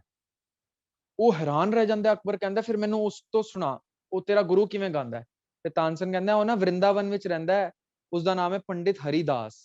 ਇਹ ਤੁਸੀਂ ਨਾਮ ਨੋਟ ਕਰੀ ਜਾਓ, ਯਾਦ ਰੱਖੋ, ਪੰਡਿਤ ਹਰੀਦਾਸ। ਕਹਿੰਦਾ ਉਹ ਮੇਰਾ ਗੁਰੂ ਹੈ, ਮੈਂ ਉਸ ਤੋਂ ਸਿੱਖਿਆ। ਤੇ ਅਕਬਰ ਕਹਿੰਦਾ ਬੁਲਾ ਕੇ ਲਿਆ ਉਸਨੂੰ। ਤੇ ਉਹ ਕਹਿੰਦਾ ਉਹ ਬੰਦਿਆਂ ਲਈ ਨਹੀਂ ਗਾਉਂਦਾ ਹੁੰਦਾ, ਉਹ ਸਿਰਫ ਅਕਾਲ ਪੁਰਖ ਲਈ ਗਾਉਂਦਾ, ਜੇ ਉਸਨੂੰ ਸੁਣਨਾ ਤੇ ਤੈਨੂੰ ਉਸ ਕੋਲ ਜਾਣਾ ਪਏਗਾ। ਤੇ ਅਕਬਰ ਉਸ ਕੋਲ ਜਾਂਦਾ ਹੈ, ਉਸਦੀ ਕੁਟੀਆ ਦੇ ਬਾਹਰ ਬੜਾ ਦਿਨ ਇੰਤਜ਼ਾਰ ਕਰਦਾ ਹੈ, ਕਦੋਂ ਗਾਏਗਾ ਕਦੋਂ ਗਾਏਗਾ। ਇੱਕ ਦਿਨ ਉਹ ਅੰਮ੍ਰਿਤ ਵੇਲਾ ਵਜਦ ਵਿੱਚ ਆਉਂਦੇ ਹਰੀਦਾਸ, ਤੇ ਹਰੀਦਾਸ ਗਾਉਂਦੇ ਆ ਬੜੇ ਮੰਤਰ ਮੁਗਧ ਸੁਰੀਲੀ ਆਵਾਜ਼ ਵਿੱਚ, ਤੇ ਅਕਬਰ ਦੇ ਤੇ ਹੋਸ਼ ਹੀ ਉੜ ਜਾਂਦੇ। ਵਕਤ ਦਾ ਬਾਦਸ਼ਾਹ ਸੀ ਹਿੰਦੁਸਤਾਨ ਦਾ। ਕਹਿੰਦਾ ਤਾਨਸੇਨ ਤੂੰ ਕੀ ਗਾਉਂਦਾ ਹੈ? ਦੇਖੋ ਪਹਿਲੇ ਕਹਿੰਦਾ ਸੀ ਤਾਨਸੇਨ ਤੇਰੇ ਤੋਂ ਅੱਛਾ ਕੋਈ ਗਾਉਂਦਾ ਹੀ ਨਹੀਂ। ਜਿਸ ਦਿਨ ਹਰੀਦਾਸ ਨੂੰ ਸੁਣਦਾ ਕਹਿੰਦਾ ਓਹ ਹੋ ਤਾਨਸੇਨ ਤੂੰ ਕੀ ਗਾਉਂਦਾ ਹੈ? ਜੋ ਹਰੀਦਾਸ ਨੇ ਗਾਇਆ ਮਜ਼ਾ ਹੀ ਆ ਗਿਆ। ਤੇ ਹਰੀਦਾਸ ਨੂੰ ਜਾ ਕੇ ਪੁੱਛਦਾ, ਕਹਿੰਦਾ ਹਰੀਦਾਸ ਤੂੰ ਤੇ ਕਮਾਲ ਕਰ ਛੱਡੀ, ਤੇਰੇ ਵਰਗਾ ਤੇ ਕੋਈ ਗਾ ਹੀ ਨਹੀਂ ਸਕਦਾ। ਤੇ ਹਰੀਦਾਸ ਮੁਸਕਰਾਉਂਦਾ, ਕਹਿੰਦਾ ਮੇਰਾ ਵੀ ਗੁਰੂ ਹੈ ਜਿਸ ਤੋਂ ਮੈਂ ਸਿੱਖਿਆ। ਤੇ ਹੁਣ ਉਹਨਾਂ ਦੇ ਗੁਰੂ ਦਾ ਕੋਈ ਨਾਮ ਦੱਸ ਸਕਦਾ? ਦੱਸ ਸਕਦਾ ਉਹਨਾਂ ਦੇ ਗੁਰੂ ਦਾ ਨਾਮ? ਹਰੀਦਾਸ ਜੀ ਦੇ ਪੰਡਿਤ ਹਰੀਦਾਸ ਨੇ ਜਿਸ ਤੋਂ ਸਿੱਖਿਆ ਸੀ ਉਹਨਾਂ ਦਾ ਨਾਮ ਹੈ ਰਬਾਬੀ ਭਾਈ ਮਰਦਾਨਾ ਜੀ। ਤੇ ਉਸ ਵਕਤ ਤੇ ਮਰਦਾਨਾ ਜੀ ਹੈ ਨਹੀਂ ਸਨ, ਪਰ ਜੇ ਅਕਬਰ ਮਰਦਾਨਾ ਜੀ ਕੋਲ ਵੀ ਚਲੇ ਜਾਂਦਾ ਤੇ ਪੁੱਛ ਲੈਂਦਾ ਕਿ ਮਰਦਾਨਾ ਜੀ ਆਪ ਜੀ ਤੇ ਬਾ ਕਮਾਲ ਗਾਉਂਦੇ ਹੋ, ਤੇ ਮਰਦਾਨਾ ਜੀ ਨੇ ਕੀ ਕਹਿਣਾ ਸੀ ਕਿ ਮੇਰਾ ਵੀ ਗੁਰੂ ਹੈ ਜਿਸ ਤੋਂ ਮੈਂ ਸਿੱਖਿਆ। ਕੌਣ ਸਨ ਜੀ ਮਰਦਾਨਾ ਜੀ ਦੇ ਗੁਰੂ? ਧੰਨ ਧੰਨ ਸਤਿਗੁਰੂ ਸ਼੍ਰੀ ਗੁਰੂ ਨਾਨਕ ਦੇਵ ਜੀ ਮਹਾਰਾਜ। ਉਹ ਕਹਿ ਦਿੰਦਾ ਕਿ ਮੈਂ ਵੀ ਸਿੱਖਿਆ ਗੁਰੂ ਨਾਨਕ ਸਾਹਿਬ ਨੂੰ। ਹੁਣ ਉਹ ਜੇ ਅਕਬਰ ਜਾ ਕੇ ਪੁੱਛ ਲਵੇ, ਧੰਨ ਗੁਰੂ ਨਾਨਕ ਸਾਹਿਬ ਬਾ ਕਮਾਲ ਕੀ ਤੁਸੀਂ ਗਾਉਂਦੇ ਹੋ, ਐਸੀ ਮੰਤਰ ਮੁਗਧ ਬਾਣੀ ਹੈ ਕਿ ਜਿਹੜਾ ਸੁਣਦਾ ਰਸ ਨਾਲ ਭਰ ਜਾਂਦਾ ਤੇ ਉਹ ਕਹਿ ਉੱਠਦਾ, ਗੁਰੂ ਨਾਨਕ ਜਿਨ ਸੁਣਿਆ ਪੇਖਿਆ ਸੇ ਫਿਰ ਗਰਭਾਸ ਨਾ ਭਰਿਆ ਰੇ। ਇਤਨਾ ਸੋਹਣਾ ਆਪ ਜੀ ਗਾਉਂਦੇ ਹੋ, ਇੱਕ ਬਾਬਾ ਅਕਾਲ ਰੂਪ, ਦੂਜਾ ਰਬਾਬੀ ਮਰਦਾਨਾ। ਤੇ ਗੁਰੂ ਨਾਨਕ ਸਾਹਿਬ ਵੀ ਮੁਸਕਰਾ ਕੇ ਕਹਿ ਦੇਣਗੇ ਕਿ ਮੇਰਾ ਵੀ ਗੁਰੂ ਹੈ। ਹੁਣ ਤੁਸੀਂ ਕਹੋਗੇ ਇੱਥੇ ਤੇ ਵੀਰ ਜੀ ਹੱਦ ਹੋ ਗਈ।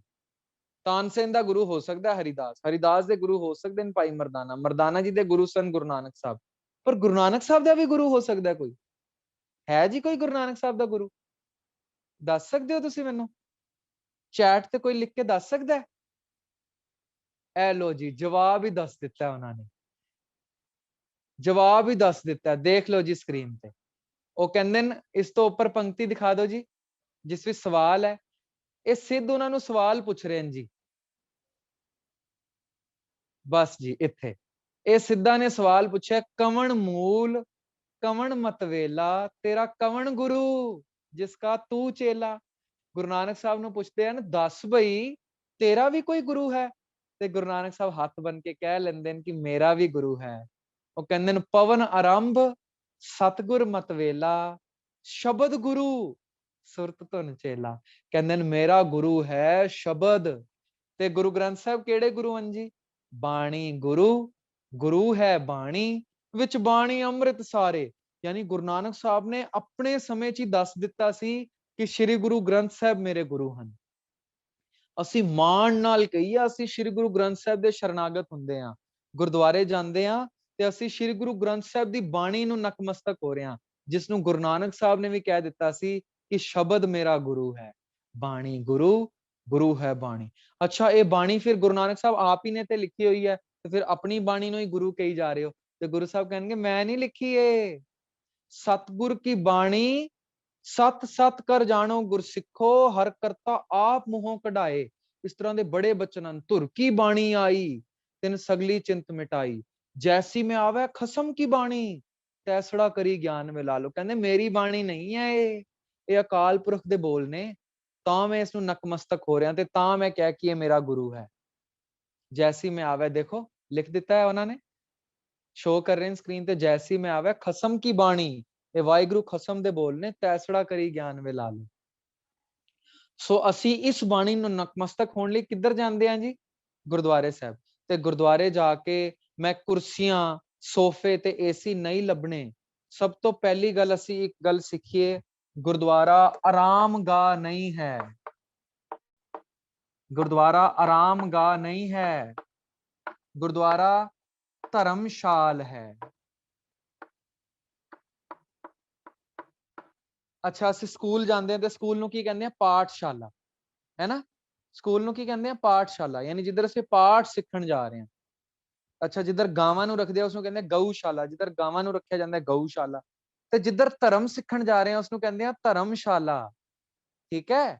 ਤੇ ਅਸੀਂ ਗੁਰਦੁਆਰੇ ਧਰਮਸ਼ਾਲਾ ਵਿੱਚ ਜਾ ਰਹੇ ਹਾਂ ਧਰਮ ਨੂੰ ਸਿੱਖਣ, ਪਰ ਅਸੀਂ ਐਸ਼ੋ ਇਸ਼ਰਤ ਲਈ ਜਾ ਰਹੇ ਹਾਂ ਕਿ ਸੋਫਾ ਵੀ ਚਾਹੀਦਾ ਤੇ ਕੁਰਸੀਆਂ ਵੀ ਚਾਹੀਦੀਆਂ।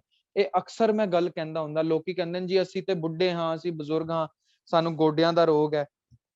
ਇੱਕ ਵਾਰ ਤੇ ਮੇਰੀ ਕੋਈ ਬਹਿਸ ਕਰਨ ਦੀ ਕੋਸ਼ਿਸ਼ ਕਰ ਰਿਹਾ ਸੀ, ਪਰ ਮੈਂ ਪਤਾ ਫਟਾਫਟ ਹੱਥ ਜੋੜ ਲੈਂਦਾ। ਉਹ ਗੁਰੂ ਸਾਹਿਬ ਕਹਿੰਦੇ ਨੇ, ਸੰਤ ਮਿਲੈ ਕਿਛ ਸੁਣੀਐ ਕਹੀਐ, ਮਿਲੈ ਅਸੰਤ ਮਸ਼ਟ ਕਰ ਰਹੀ ਹੈ। ਜਾਂ ਫਿਰ ਗੁਰੂ ਸਾਹਿਬ ਕਹਿੰਦੇ ਨੇ, ਮੂਰਖ ਹੈ ਨਾਲ ਨਾ ਲੁੱਝੀ ਹੈ। ਉਹ ਕਹਿੰਦੇ ਜਿੱਧਰ ਬਹਿਸ ਦੀ ਗੱਲ ਹੋਏ ਉਧਰੋਂ ਫਟਾਫਟ ਪਾਸੇ ਹੋ ਜਾ, ਕਿਉਂਕਿ ਉਹਨਾਂ ਨੇ ਆਪਣੀ ਗੱਲ ਤੈਨੂੰ ਮਨਵਾ ਕੇ ਹੀ ਛੋੜਨੀ ਹੈ, ਤੇ ਤੂੰ ਮੰਨਣੀ ਨਹੀਂ ਤੇ ਐਵੇਂ ਬਹਿਸ ਦਾ ਵਿਸ਼ਾ ਬਣ ਜਾਏਗਾ। ਇਤਨਾ ਚਿਰ ਅਸੀਂ ਸਿਮਰਨ ਕਰ ਸਕਦੇ ਹਾਂ, देखो जी आ गई पंक्ति, संत मिलै कि सुनिए कहिए, मिलै असंत मस्ट कर रही है। ਹੁਣ ਜੇ ਅਸੀਂ ਕੁਰਸੀਆਂ ਪਾਲਣ ਲੱਗੇ, ਉਹ ਮੈਨੂੰ ਪਤਾ ਕੀ ਕਹਿੰਦੇ, ਕਹਿੰਦੇ ਉਸ ਸਮੇਂ 'ਚ ਨਾ ਗੁਰੂ ਨਾਨਕ ਸਾਹਿਬ ਦੇ ਸਮੇਂ, ਗੁਰੂਆਂ ਦੇ ਸਮੇਂ ਗੋਡਿਆਂ ਦੀ ਬਿਮਾਰੀ ਨਹੀਂ ਸੀ ਹੁੰਦੀ, ਤਾਂ ਕਰਕੇ ਕੁਰਸੀਆਂ ਨਹੀਂ ਹੁੰਦੀਆਂ ਸੀ, ਤੇ ਜੇ ਗੋਡਿਆਂ ਦੀ ਬਿਮਾਰੀ ਹੁੰਦੀ ਤੇ ਕੁਰਸੀਆਂ ਗੁਰੂ ਸਾਹਿਬ ਵੀ ਰੱਖ ਲੈਂਦੇ।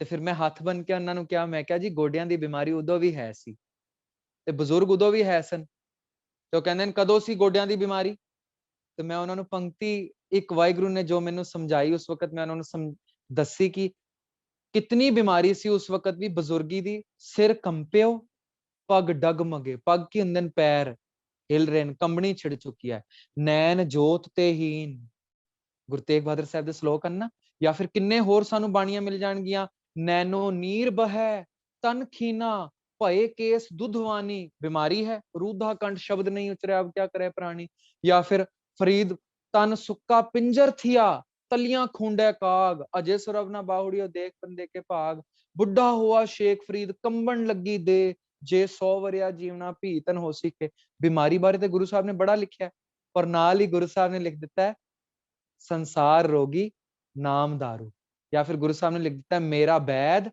गुरु गोबिंदा, या फिर लिख दिता है औखद आए रास विच आप खलोया, या फिर लिख दिता है कि सर्व रोग का औखद नाम, बीमारी दी औषधि भी नाल नाल दसी है।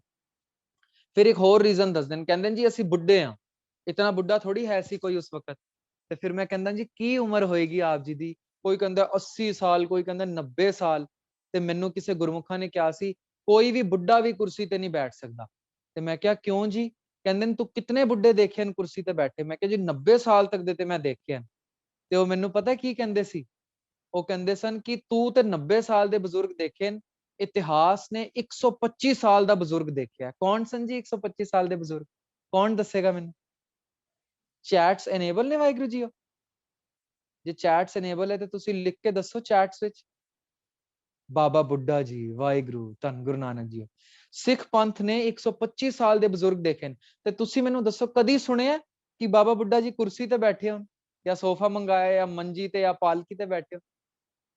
ਸਗੋਂ ਅਸੀਂ ਤੇ ਇੱਧਰ ਤੱਕ ਸੁਣਿਆ ਹੈ ਕਿ ਆਦ ਗ੍ਰੰਥ ਸਾਹਿਬ ਦਾ ਪ੍ਰਕਾਸ਼ ਕਰਨ ਵੇਲੇ ਗੁਰੂ ਅਰਜਨ ਦੇਵ ਜੀ ਆਪਣੇ ਤਖਤ ਤੋਂ ਉੱਠ ਕੇ ਤੇ ਥੱਲੇ ਬੈਠ ਗਏ ਸਨ, ਤੇ ਤਾ ਉਮਰ ਕੋਠਾ ਸਾਹਿਬ ਪਲੰਗ ਦੇ ਉੱਪਰ ਗੁਰੂ ਗ੍ਰੰਥ ਸਾਹਿਬ ਯਾਨੀ ਜੋ ਕਿ ਉਸ ਵਕਤ ਗੁਰੂ ਵੀ ਨਹੀਂ ਬਣੇ ਸਨ, ਆਦ ਗ੍ਰੰਥ ਮੰਜੇ ਉੱਪਰ ਪ੍ਰਕਾਸ਼ ਸੁਖਾਸਨ ਕਰਕੇ ਤੇ ਥੱਲੇ ਚਾਦਰਾ ਵਿਛਾ ਕੇ ਸੌਂਦੇ ਸਨ।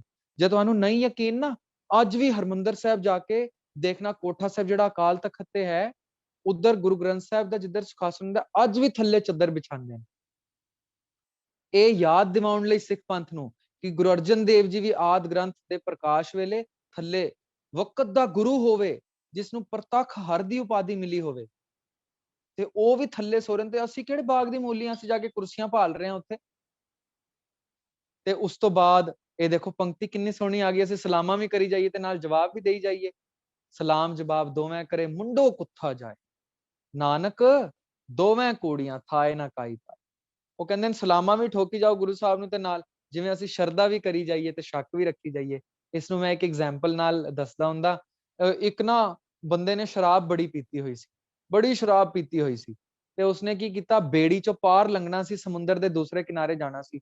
ਉਹ ਸਾਰੀ ਰਾਤ ਬੇੜੀ ਨੂੰ ਚੱਪੂ ਮਾਰਦਾ ਰਿਹਾ, ਸਾਰੀ ਰਾਤ ਸ਼ਰਾਬ ਪੀਤੀ ਹੋਈ ਸੀ, ਸਾਰੀ ਰਾਤ ਚੱਪੂ ਮਾਰਦਾ ਰਿਹਾ, ਬਾਹਾਂ ਥੱਕ ਗਈਆਂ, ਸਰੀਰ ਟੁੱਟ ਗਿਆ ਉਸਦਾ। ਸਵੇਰੇ ਜਦੋਂ ਉਸਦੀ ਥੋੜੀ ਲੋ ਹੋਈ, ਉਸਨੇ ਕਿਹਾ ਦੇਖਾਂ ਸਹੀ ਪਾਰਲੇ ਕੰਡੇ ਤੇ ਪਹੁੰਚ ਗਿਆ ਕਿ ਨਹੀਂ, ਤੇ ਉਸਨੇ ਦੇਖਿਆ ਸਰੀਰ ਪੂਰਾ ਟੁੱਟ ਚੁੱਕਿਆ ਚੱਪੂ ਮਾਰ ਮਾਰ ਕੇ, ਤੇ ਬੇੜੀ ਉਧਰ ਦੀ ਉਧਰ ਖੜੀ ਹੈ। ਪਤਾ ਹੈ ਉਧਰ ਦੀ ਉਧਰ ਕਿਉਂ ਖੜੀ ਸੀ? ਕਿਉਂਕਿ ਪਿੱਛੇ ਰੱਸਾ ਹੀ ਨਹੀਂ ਸੀ ਖੋਲਿਆ ਉਸਨੇ ਬੇੜੀ ਦਾ। ਉਹ ਬੇੜੀ ਦਾ ਰੱਸਾ ਹੀ ਨਹੀਂ ਖੋਲਿਆ ਤੇ ਬੇੜੀ ਅੱਗੇ ਜਾਏਗੀ? ਦੱਸੋ, ਚਲੀ ਜਾਏਗੀ ਬੇੜੀ ਅੱਗੇ? ਉਹ ਬੇੜੀ ਕਿਵੇਂ ਅੱਗੇ ਜਾਏਗੀ? ਅਸੀਂ ਵੀ ਪਤਾ ਇਸ ਤਰ੍ਹਾਂ ਕਰਦੇ ਹਾਂ, ਗੁਰੂ ਸਾਹਿਬ ਦੇ ਨਕਮਸਤਕ ਖਵਾਉਂਦੇ ਆ, ਮੱਥਾ ਟੇਕ ਆਉਂਦੇ ਆ, ਫਿਰ ਉਸ ਤੋਂ ਬਾਅਦ ਮੁੜ ਕੇ ਚਲੇ ਜਾਵਾਂਗੇ ਕਿਸੇ ਧਾਗੇ ਵਾਲੇ ਕੋਲ, ਕਿਸੇ ਤਵੀਜ਼ ਵਾਲੇ ਕੋਲ, ਕੋਈ ਮੰਤਰਾਂ ਫੂਕਣ ਵਾਲੇ ਕੋਲ, ਕੋਈ ਜਾਦੂ ਟੋਣਿਆਂ ਵਾਲੇ ਕੋਲ, ਕਿਸੇ ਡੇਰੇ ਕੋਲ, ਕਿਸੇ ਬਾਬੇ ਕੋਲ, ਕਿਸੇ ਕਬਰ ਕੋਲ, ਤੇ ਗੁਰੂ ਸਾਹਿਬ ਕਹਿਣਗੇ ਉਧਰ ਤੇ ਆ ਕੇ ਤੂੰ ਚੱਪੂ ਮਾਰ ਲੈ ਗੁਰੂ ਗ੍ਰੰਥ ਸਾਹਿਬ ਦੇ, ਪਰ ਫਿਰ ਪਿੱਛੇ ਡੇਰਿਆਂ ਦਾ ਰੱਸਾ ਬੰਨਿਆ ਹੋਇਆ। ਸ਼ੱਕ ਦਾ ਰੱਸਾ ਖੋਲਾਂਗੇ, ਸ਼ਰਧਾ ਦੇ ਚੱਪੂ ਮਾਰਾਂਗੇ, ਤਾਂ ਅੱਗੇ ਪਹੁੰਚ ਸਕਾਂਗੇ ਅਸੀਂ ਕਿਧਰੇ। ਤੇ ਦੂਸਰੀ ਗੱਲ ਅਸੀਂ ਇਹ ਸਮਝੀ ਕਿ ਗੁਰਦੁਆਰੇ ਜਾ ਕੇ ਅਸੀਂ ਕੁਰਸੀਆਂ ਔਰ ਸੋਫੇ ਨਹੀਂ ਭਾਲਨੇ। ਅਸੀਂ ਗੁਰੂ ਸਾਹਿਬ ਸਾਨੂੰ ਕੀ ਦੱਸਦੇ ਨੇ, ਕੀ ਕਰਦੇ ਨੇ? ਗੁਰੂ ਸਾਹਿਬ ਸਾਨੂੰ ਇੱਕ ਚੀਜ਼ ਦੱਸਦੇ ਨੇ। ਦੇਖੋ ਇੱਕ ਪੰਕਤੀ ਆ ਗਈ, ਖਸਮੈ ਕਰੇ ਬਰਾਬਰੀ ਫਿਰ ਗੈਰਤ ਅੰਦਰ ਪਾਏ, ਖਸਮ ਦੀ ਬਰਾਬਰੀ ਨਹੀਂ ਹੋ ਸਕਦੀ। ਗੁਰੂ ਸਾਹਿਬ ਸਾਨੂੰ ਦੱਸਦੇ ਨੇ ਕਿ ਹੋਏ ਇਕੱਤਰ ਮਿਲੋ ਮੇਰੇ ਭਾਈ। ਦੇਖੋ ਬੈਠਣ ਦਾ ਤਰੀਕਾ ਦੱਸ ਰਹੇ ਨੇ, ਗੁਰਦੁਆਰੇ ਬੈਠਣ ਦਾ ਤਰੀਕਾ। ਹੋਏ ਇਕੱਤਰ ਮਿਲੋ ਮੇਰੇ ਭਾਈ, ਦੁਬਿਧਾ ਦੂਰ ਕਰੋ ਲਿਵਲਾਏ, ਹਰ ਨਾਮੈ ਕੇ ਹੋਵੋ ਜੋੜੀ। ਗੁਰੂ ਸਾਹਿਬ ਕਿਵੇਂ ਬੈਠੀਏ ਗੁਰਦੁਆਰੇ? ਕੁਰਸੀਆਂ ਤੇ। ਕਹਿੰਦੇ ਨੇ ਗੁਰਮੁਖ ਬੈਸੋ ਸਫਾ ਵਿਛਾਏ। ਕਹਿੰਦੇ ਸਫ ਵਿਛਾ ਕੇ ਥੱਲੇ ਬੈਠਣਾ, ਤੁਸੀਂ ਭੁੰਜੇ ਬੈਠਣਾ। ਤੇ ਅਸੀਂ ਲੈ ਮਾਰ ਕੁਰਸੀਆਂ, ਬਈ ਮਾਡਰਨ ਹੋ ਰਹੇ ਹਾਂ ਜੀ, ਅਸੀਂ ਤੇ ਬੜੇ ਮਾਡਰਨਾਈਜ਼ ਹੋ ਰਹੇ ਹਾਂ ਅਸੀਂ ਨਾ। ਮੈਂ ਕਲਯੁਗ ਦੀ ਗੱਲ ਸੁਣਾਉਂਦਾ। ਥੱਲੇ ਕਰੋ ਜੀ, ਥੱਲੇ ਜਿੱਧਰ ਸਫਾ ਵਿੱਚ। ਹਾਂਜੀ ਇਹ ਆ ਗਿਆ ਜੀ, ਠੀਕ ਹੈ, ਕਲੀਅਰ ਹੈ ਜੀ। ਗੁਰਮੁਖ ਬੈਸੋ ਸਫਾ ਵਿਛਾਏ। ਦੇਖੋ ਜੀ, ਮੈਂ ਦੱਸਦਾ ਕਿ ਅਸੀਂ ਕਰਦੇ ਕੀ ਹਾਂ। ਅਸੀਂ ਸਾਰਾ ਕੰਮ ਉਲਟ ਕਰ ਰਹੇ ਹਾਂ। ਕਲਯੁਗ ਦਾ ਧਰਮ ਹੀ ਇਹ ਹੈ। ਕਲਯੁਗ ਦਾ ਧਰਮ ਪਤਾ ਕੀ ਹੈ? ਕਲਯੁਗ ਵਿੱਚ ਸਿਆਣੇ ਨੂੰ ਅੰਧਾ ਕਿਹਾ ਜਾਂਦਾ ਤੇ ਅੰਧੇ ਨੂੰ ਪਾਰਖੂ ਕਿਹਾ ਜਾਂਦਾ। ਖੋਟੇ ਨੂੰ ਖਰਾ ਕਿਹਾ ਜਾਂਦਾ ਤੇ ਖਰੇ ਨੂੰ ਖੋਟਾ। ਚਲੋ ਇਹ ਪੰਕਤੀਆਂ ਵੀ ਆਪ ਜੀ ਜ਼ਰੂਰ ਸਕਰੀਨ ਤੇ ਲਿਆਓ। ਖੋਟੇ ਕੋ ਖਰਾ ਕਹੈ, ਖਰੇ ਸਾਰ ਨਾ ਜਾਣ, ਅੰਧੇ ਕਾ ਨਾਮ ਪਾਰਖੂ, ਕਲੀ ਕਾਲ ਵਿਡਾਣਾ। ਜਿਹੜੇ ਖੋਟੇ ਲੋਕ ਹਨ, ਅਸੀਂ ਕਹਾਂਗੇ ਬਈ ਵਾਹ ਵਾਹ ਵਾਹ, ਇਹ ਤੇ ਬੜੇ ਸਮਝਦਾਰ, ਇਹ ਤੇ ਬਹੁਤ ਹੀ ਸਮਝਦਾਰ ਲੋਕ। ਤੇ ਜਿਹੜੇ ਵਾਕਈ ਰੱਬੀਆਂ ਰੂਹਾਂ ਹੋਣਗੀਆਂ, ਗੁਰਸਿੱਖ ਹੋਣਗੇ, ਤੇ ਅਸੀਂ ਉਹਨਾਂ ਨੂੰ ਕਹਾਂਗੇ ਓਹੋ, ਇਹਨਾਂ ਨੂੰ ਤੇ ਸਮਝ ਹੀ ਕੋਈ। ਦੇਖੋ ਪੜੋ, ਇਹ ਪੂਰਾ ਸ਼ਬਦ ਪੜੋਗੇ, ਬਾ ਕਮਾਲ। ਸੂਤੇ ਕੋ ਜਾਗਤ ਕਹੈ, ਜਾਗਤ ਕੋ ਸੂਤਾ। ਜਿਹੜਾ ਅਵੇਸਲਾ ਸੁੱਤਾ ਪਿਆ, ਜਿਸਨੂੰ ਅਸੀਂ ਕਹਿੰਦੇ ਜਿਹੜਾ ਪਬਸ ਜਾ ਰਿਹਾ, ਕਲੱਬਸ ਜਾ ਰਿਹਾ, ਨਸ਼ੇ ਕਰ ਰਿਹਾ, ਅਸੀਂ ਕਹਾਂਗੇ ਵਾਹ ਵਾਹ, ਕਿਆ ਲਾਈਫ ਇੰਜੋਏ ਕਰ ਰਿਹਾ। ਦੇਖੋ ਕਿੰਨਾ ਆਰਾਮ ਨਾਲ ਨਸ਼ੇ ਕਰ ਰਿਹਾ, ਸ਼ਰਾਬਾਂ ਪੀ ਰਿਹਾ, ਜੂਏ ਖੇਡ ਰਿਹਾ, ਇਹ ਤੇ ਸਹੀ ਲਾਈਫ ਇੰਜੋਏ ਕਰ ਰਿਹਾ। ਜਿਵੇਂ ਬਾਬਰ ਲਿਖਦਾ ਸ਼ੇਰ, ਕਹਿੰਦਾ ਬਾਬਰ ਬਾ ਐਸ਼ ਕੌਸ਼ ਕੇ ਆਲਮ ਦੁਬਾਰਾ ਨੇਸ, ਰੋਜ਼ੋ ਨੋ ਬਹਾਰੋਂ में बा दिल रुबा खुशस्त। ਬਾਬਰ ਕਹਿੰਦਾ ਅੱਜ ਹੀ ਜੀ ਲੋ, ਕੋਈ ਪਤਾ ਨਹੀਂ ਕਿ ਜ਼ਿੰਦਗੀ ਦੁਬਾਰਾ ਮਿਲੇ ਕਿ ਨਹੀਂ, ਖੂਬ ਸ਼ਰਾਬਾਂ ਪੀਓ। ਤੇ ਇਸ ਤੋਂ ਲੋਕਾਂ ਨੇ, ਅਸੀਂ ਗਾਣੇ ਵੀ ਇਸ ਤਰ੍ਹਾਂ ਦੇ ਬਣਾ ਦਿੱਤੇ ਹਨਾ। ਤੇ ਫਿਰ ਗਾਣੇ ਵਾਲਿਆਂ ਨੂੰ ਹੀ ਅਸੀਂ ਆਈਡੀਅਲਾਈਜ਼ ਕਰੀ ਜਾ ਰਹੇ ਹਾਂ। ਬਈ ਦਲਜੀਤ ਮੇਰਾ ਉਹ ਹੈ, ਦਿਲਜੀਤ ਦੋਸਾਂਝ ਮੇਰਾ ਆਈਡੀਅਲ ਹੈ। ਜਾਂ ਫਿਰ ਅਸੀਂ ਵੱਡੇ ਵੱਡੇ ਐਕਟਰ ਚੁਣ ਲਏ ਜਿਨ੍ਹਾਂ ਨੂੰ ਕੱਖ ਨਹੀਂ ਪਤਾ ਧਰਮ ਬਾਰੇ, ਤੇ ਅਸੀਂ ਉਹਨਾਂ ਨੂੰ ਆਈਡੀਅਲ ਚੁਣ ਲਿਆ। ਤੇ ਜੇ ਅਸੀਂ ਕਹੀਏ ਕਿ ਕਲਗੀਧਰ ਸਾਡੇ ਆਈਡੀਅਲ ਨੇ, ਤੇ ਲੋਕੀ ਕਹਿਣਗੇ ਕਿੰਨੀ ਪੁਰਾਣੀ ਸੋਚ ਹੈ ਇਹਨਾਂ ਲੋਕਾਂ ਦੀ। ਕਲਗੀਧਰ ਤੇ 300-400 ਸਾਲ ਪੁਰਾਣੇ ਸਨ, ਉਹਨਾਂ ਨੂੰ ਕੌਣ ਪੁੱਛਦਾ। ਤੇ ਹੁਣ ਮੈਂ ਕਈ ਵਾਰ ਐਗਜ਼ਾਮਪਲ ਦਿੱਤਾ, ਸ਼ਾਇਦ ਤੁਹਾਨੂੰ ਵੀ ਇਸ ਕਲਾਸ ਵਿੱਚ ਦਿੱਤਾ ਹੋਏਗਾ। ਕਲਗੀਧਰ ਨੇ ਕਿਹਾ ਸੀ ਕਿ ਸ਼ਰਾਬ ਨਹੀਂ ਪੀਣੀ, ਤੰਬਾਕੂ ਨਹੀਂ ਖਾਣਾ, ਕਿਹਾ ਸੀ ਨਾ। ਸਾਨੂੰ 4 ਕੁਰੈਤਾਂ ਵਿੱਚ ਤੰਬਾਕੂ ਖਾਣਾ ਮਨਾ ਹੈ, ਵਰਜਿਆ ਸੀ। ਅੱਜ ਦੀ ਸਿਚੁਏਸ਼ਨ ਅਸੀਂ ਦੇਖੀਏ, ਕਲਗੀਧਰ ਨੇ ਉਸ ਵਕਤ ਕਿਹਾ ਸੀ ਤੰਬਾਕੂ ਔਰ ਸ਼ਰਾਬ ਨਹੀਂ ਪੀਣੀ, ਜਦੋਂ ਰਾਇਲਟੀ ਦਾ ਪ੍ਰਤੀਕ ਸੀ। ਰਾਇਲਟੀ, ਜਿਹੜੇ ਅਮੀਰ ਲੋਕ ਹੁੰਦੇ ਸੀ ਉਹ ਸ਼ਰਾਬ ਪੀਂਦੇ ਸੀ। ਤੁਸੀਂ ਸੁਣ ਕੇ ਹੈਰਾਨ ਹੋ ਜਾਓਗੇ, ਜਹਾਂਗੀਰ ਬਾਦਸ਼ਾਹ ਸੀ ਨਾ, 6 ਲੀਟਰ ਸ਼ਰਾਬ ਪੀ ਜਾਂਦਾ ਸੀ ਰੋਜ਼ ਦੀ। 6 ਲੀਟਰ। 6 ਲੀਟਰ ਪਾਣੀ ਪੀਣਾ ਔਖਾ ਹੈ ਮੇਰੇ ਲਈ। 6 ਲੀਟਰ ਸ਼ਰਾਬ ਪੀ ਜਾਂਦਾ ਸੀ। ਨਹੀਂ, ਰਾਇਲਟੀ ਦਾ ਪ੍ਰਤੀਕ ਸੀ। ਤੇ ਜਦੋਂ ਗੁਰੂ ਸਾਹਿਬ ਨੇ ਕਿਹਾ ਸ਼ਰਾਬ ਨਹੀਂ ਪੀਣੀ, ਸਿੱਖ ਨੇ ਤੰਬਾਕੂ ਨਹੀਂ ਖਾਣਾ, ਨਸ਼ਿਆਂ ਨੂੰ ਹੱਥ ਨਹੀਂ ਲਾਉਣਾ, ਤੇ ਉਦੋਂ ਹੀ ਲੋਕੀ ਕਹਿੰਦੇ ਸੀ ਕਿੰਨੀ ਪੁਰਾਣੀ ਸੋਚ ਹੈ। ਦੇਖੋ, ਤੇ ਜਹਾਂਗੀਰ ਕਹਿੰਦਾ ਸੀ ਇਹ ਆਪ ਗਰੀਬ ਹੈ ਤੇ ਆਪਣੇ ਸਿੱਖਾਂ ਨੂੰ ਗਰੀਬੀ ਕਰਕੇ ਕਹਿ ਰਿਹਾ, ਸ਼ਰਾਬ ਬੜੀ ਮਹਿੰਗੀ ਹੈ ਤੇ ਤਾਂ ਕਰਕੇ ਕਹਿ ਰਿਹਾ। ਅਸੀਂ ਅਜੋਕੇ ਸਮੇਂ ਦੇਖੀਏ, ਅੱਜ ਦੇ ਸਮੇਂ ਤੰਬਾਕੂਆਂ ਦੇ ਪੈਕੇਟ ਉੱਪਰ ਗੰਦੀ ਜੀ ਫੋਟੋ ਬਣਾ ਕੇ ਦਿੰਦੇ ਨੇ ਕਿ ਕੈਂਸਰ ਹੈ, ਇਸ ਨਾਲ ਕੈਂਸਰ ਹੁੰਦਾ ਹੈ। ਕੋਈ ਫੇਫੜਿਆਂ ਦਾ ਕੈਂਸਰ ਦਿਖਾਉਂਦੇ ਨੇ ਫੋਟੋਆਂ ਉੱਪਰ, ਤੇ ਉੱਪਰ ਲਿਖਿਆ ਹੋਇਆ ਹੈ ਤੰਬਾਕੂ ਜਾਨਲੇਵਾ ਹੈ, ਸ਼ਰਾਬ ਜਾਨਲੇਵਾ ਹੈ। ਜਦੋਂ ਅਸੀਂ ਪਿਕਚਰ ਦੇਖ ਰਹੇ ਹੁੰਦੇ ਤਾਂ ਵੀ ਲਿਖਿਆ ਹੁੰਦਾ ਸਮੋਕਿੰਗ ਕਿਲਸ, ਸ਼ਰਾਬ ਘਾਤਕ ਹੈ, ਮਾਰ ਦੇਗੀ। ਯਾਨੀ ਕਲਗੀਧਰ ਨੇ ਜਿਹੜੀ ਗੱਲ ਅੱਜ ਤੋਂ ਸਾਨੂੰ 300-400 ਸਾਲ ਪਹਿਲੇ ਦੱਸ ਦਿੱਤੀ, ਗੁਰੂ ਨਾਨਕ ਸਾਹਿਬ ਨੇ 500-550 ਸਾਲ ਪਹਿਲੇ ਦੱਸ ਦਿੱਤੀ, ਅੱਜ ਉਸਨੂੰ ਸਾਇੰਸਦਾਨ ਜਾਂ ਫਿਰ ਅੱਜ ਦੀ ਅਜੋਕੀ ਪੀੜ੍ਹੀ ਸਮਝ ਪਾ ਰਹੀ ਹੈ। ਤੇ ਦੱਸੋ ਤੁਸੀਂ, ਮਾਡਰਨ ਕੌਣ ਹੋਇਆ? ਗੁਰੂ ਹੋਇਆ ਮਾਡਰਨ ਕਿ ਅਜੋਕੇ ਲੋਕ? ਗੁਰੂ ਨੇ ਜਿਹੜੀ ਗੱਲ ਪਹਿਲੇ ਹੀ ਦੱਸ ਦਿੱਤੀ ਹੈ ਕਿ ਇਹ ਹੋਣ ਵਾਲਾ ਹੈ ਤੇ ਇਸ ਤੋਂ ਹੁਣੇ ਹੀ ਦੂਰ ਹੋ ਜਾ। ਗੁਰੂ ਸਾਹਿਬ ਨੇ ਕਿਹਾ ਕੇਸਾਂ ਦੀ ਬੇਅਦਬੀ ਨਹੀਂ ਕਰਨੀ, ਕਰੋੜਾਂ ਵਿੱਚੋਂ ਇੱਕ ਪਛਾਣੇ ਜਾਓਗੇ, ਸਿਰ ਢੱਕ ਕੇ ਰੱਖਣਾ ਹਮੇਸ਼ਾ। ਤੇ ਮੈਂ ਅਕਸਰ ਇਹ ਕਹਿੰਦਾ, ਕੀ ਕਹਿੰਦਾ ਹੁੰਦਾ ਮੈਂ, ਕਿ ਇਹ ਕਰੋੜਾਂ ਦੀ ਇੱਕ ਦੀ ਪਛਾਣ ਪਤਾ ਕਿਵੇਂ ਮਿਲੀ ਹੈ ਸਾਨੂੰ? ਕ੍ਰਿਕਟ ਸਟੇਡੀਅਮ ਹੁੰਦਾ ਹੈ ਨਾ, ਸਾਹਿਬ ਮੇਰਾ ਨੀਤ ਨਵਾਂ। ਦੇਖੋ, ਗੁਰੂ ਕਦੀ ਪੁਰਾਣਾ ਹੋ ਹੀ ਨਹੀਂ ਸਕਦਾ, ਗੁਰੂ ਦਾ ਖਿਆਲ ਹਮੇਸ਼ਾ ਨਵਾਂ ਰਹੇਗਾ। ਕ੍ਰਿਕਟ ਸਟੇਡੀਅਮ ਹੁੰਦਾ, ਮੈਂ ਇੱਧਰ ਗੱਲ ਕਰ ਰਹੀ ਸੀ ਕੇਸਾਂ ਦੀ ਸੰਭਾਲ ਕਿਉਂ ਹੈ। ਕ੍ਰਿਕਟ ਸਟੇਡੀਅਮ ਵਿੱਚ ਉਹ ਕੈਮਰਾ ਘੁਮਾਉਂਦਾ ਫਟਾਫਟ ਇਸ ਤਰ੍ਹਾਂ, ਬੜੇ ਸਾਰੇ ਅੰਗਰੇਜ਼, ਬੜੀ ਸਾਰੀ ਦੁਨੀਆ ਬੈਠੀ ਹੁੰਦੀ ਹੈ। ਅਸੀਂ ਪਛਾਣਦੇ ਹੁੰਦੇ ਹਾਂ ਕਿਸੇ ਨੂੰ? ਕਿਸੇ ਨੂੰ ਵੀ ਨਹੀਂ ਪਛਾਣਦੇ।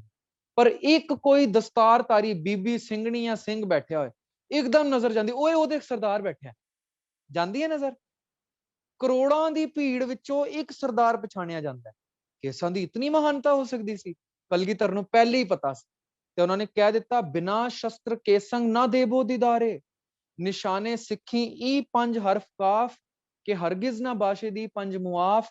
ਭਾਈ ਨੰਦ ਲਾਲ ਸਾਹਿਬ ਨੇ ਲਿਖਿਆ, ਕੜਾ ਕਾਰਦੋ ਕਾਚ ਕੰਗਾ ਬਿਦਾਂ, ਬਿਨਾ ਕੇਸ ਹੈ ਚਸਤੇ ਜ਼ੁਮਲਾ ਨਿਸ਼ਾਨ।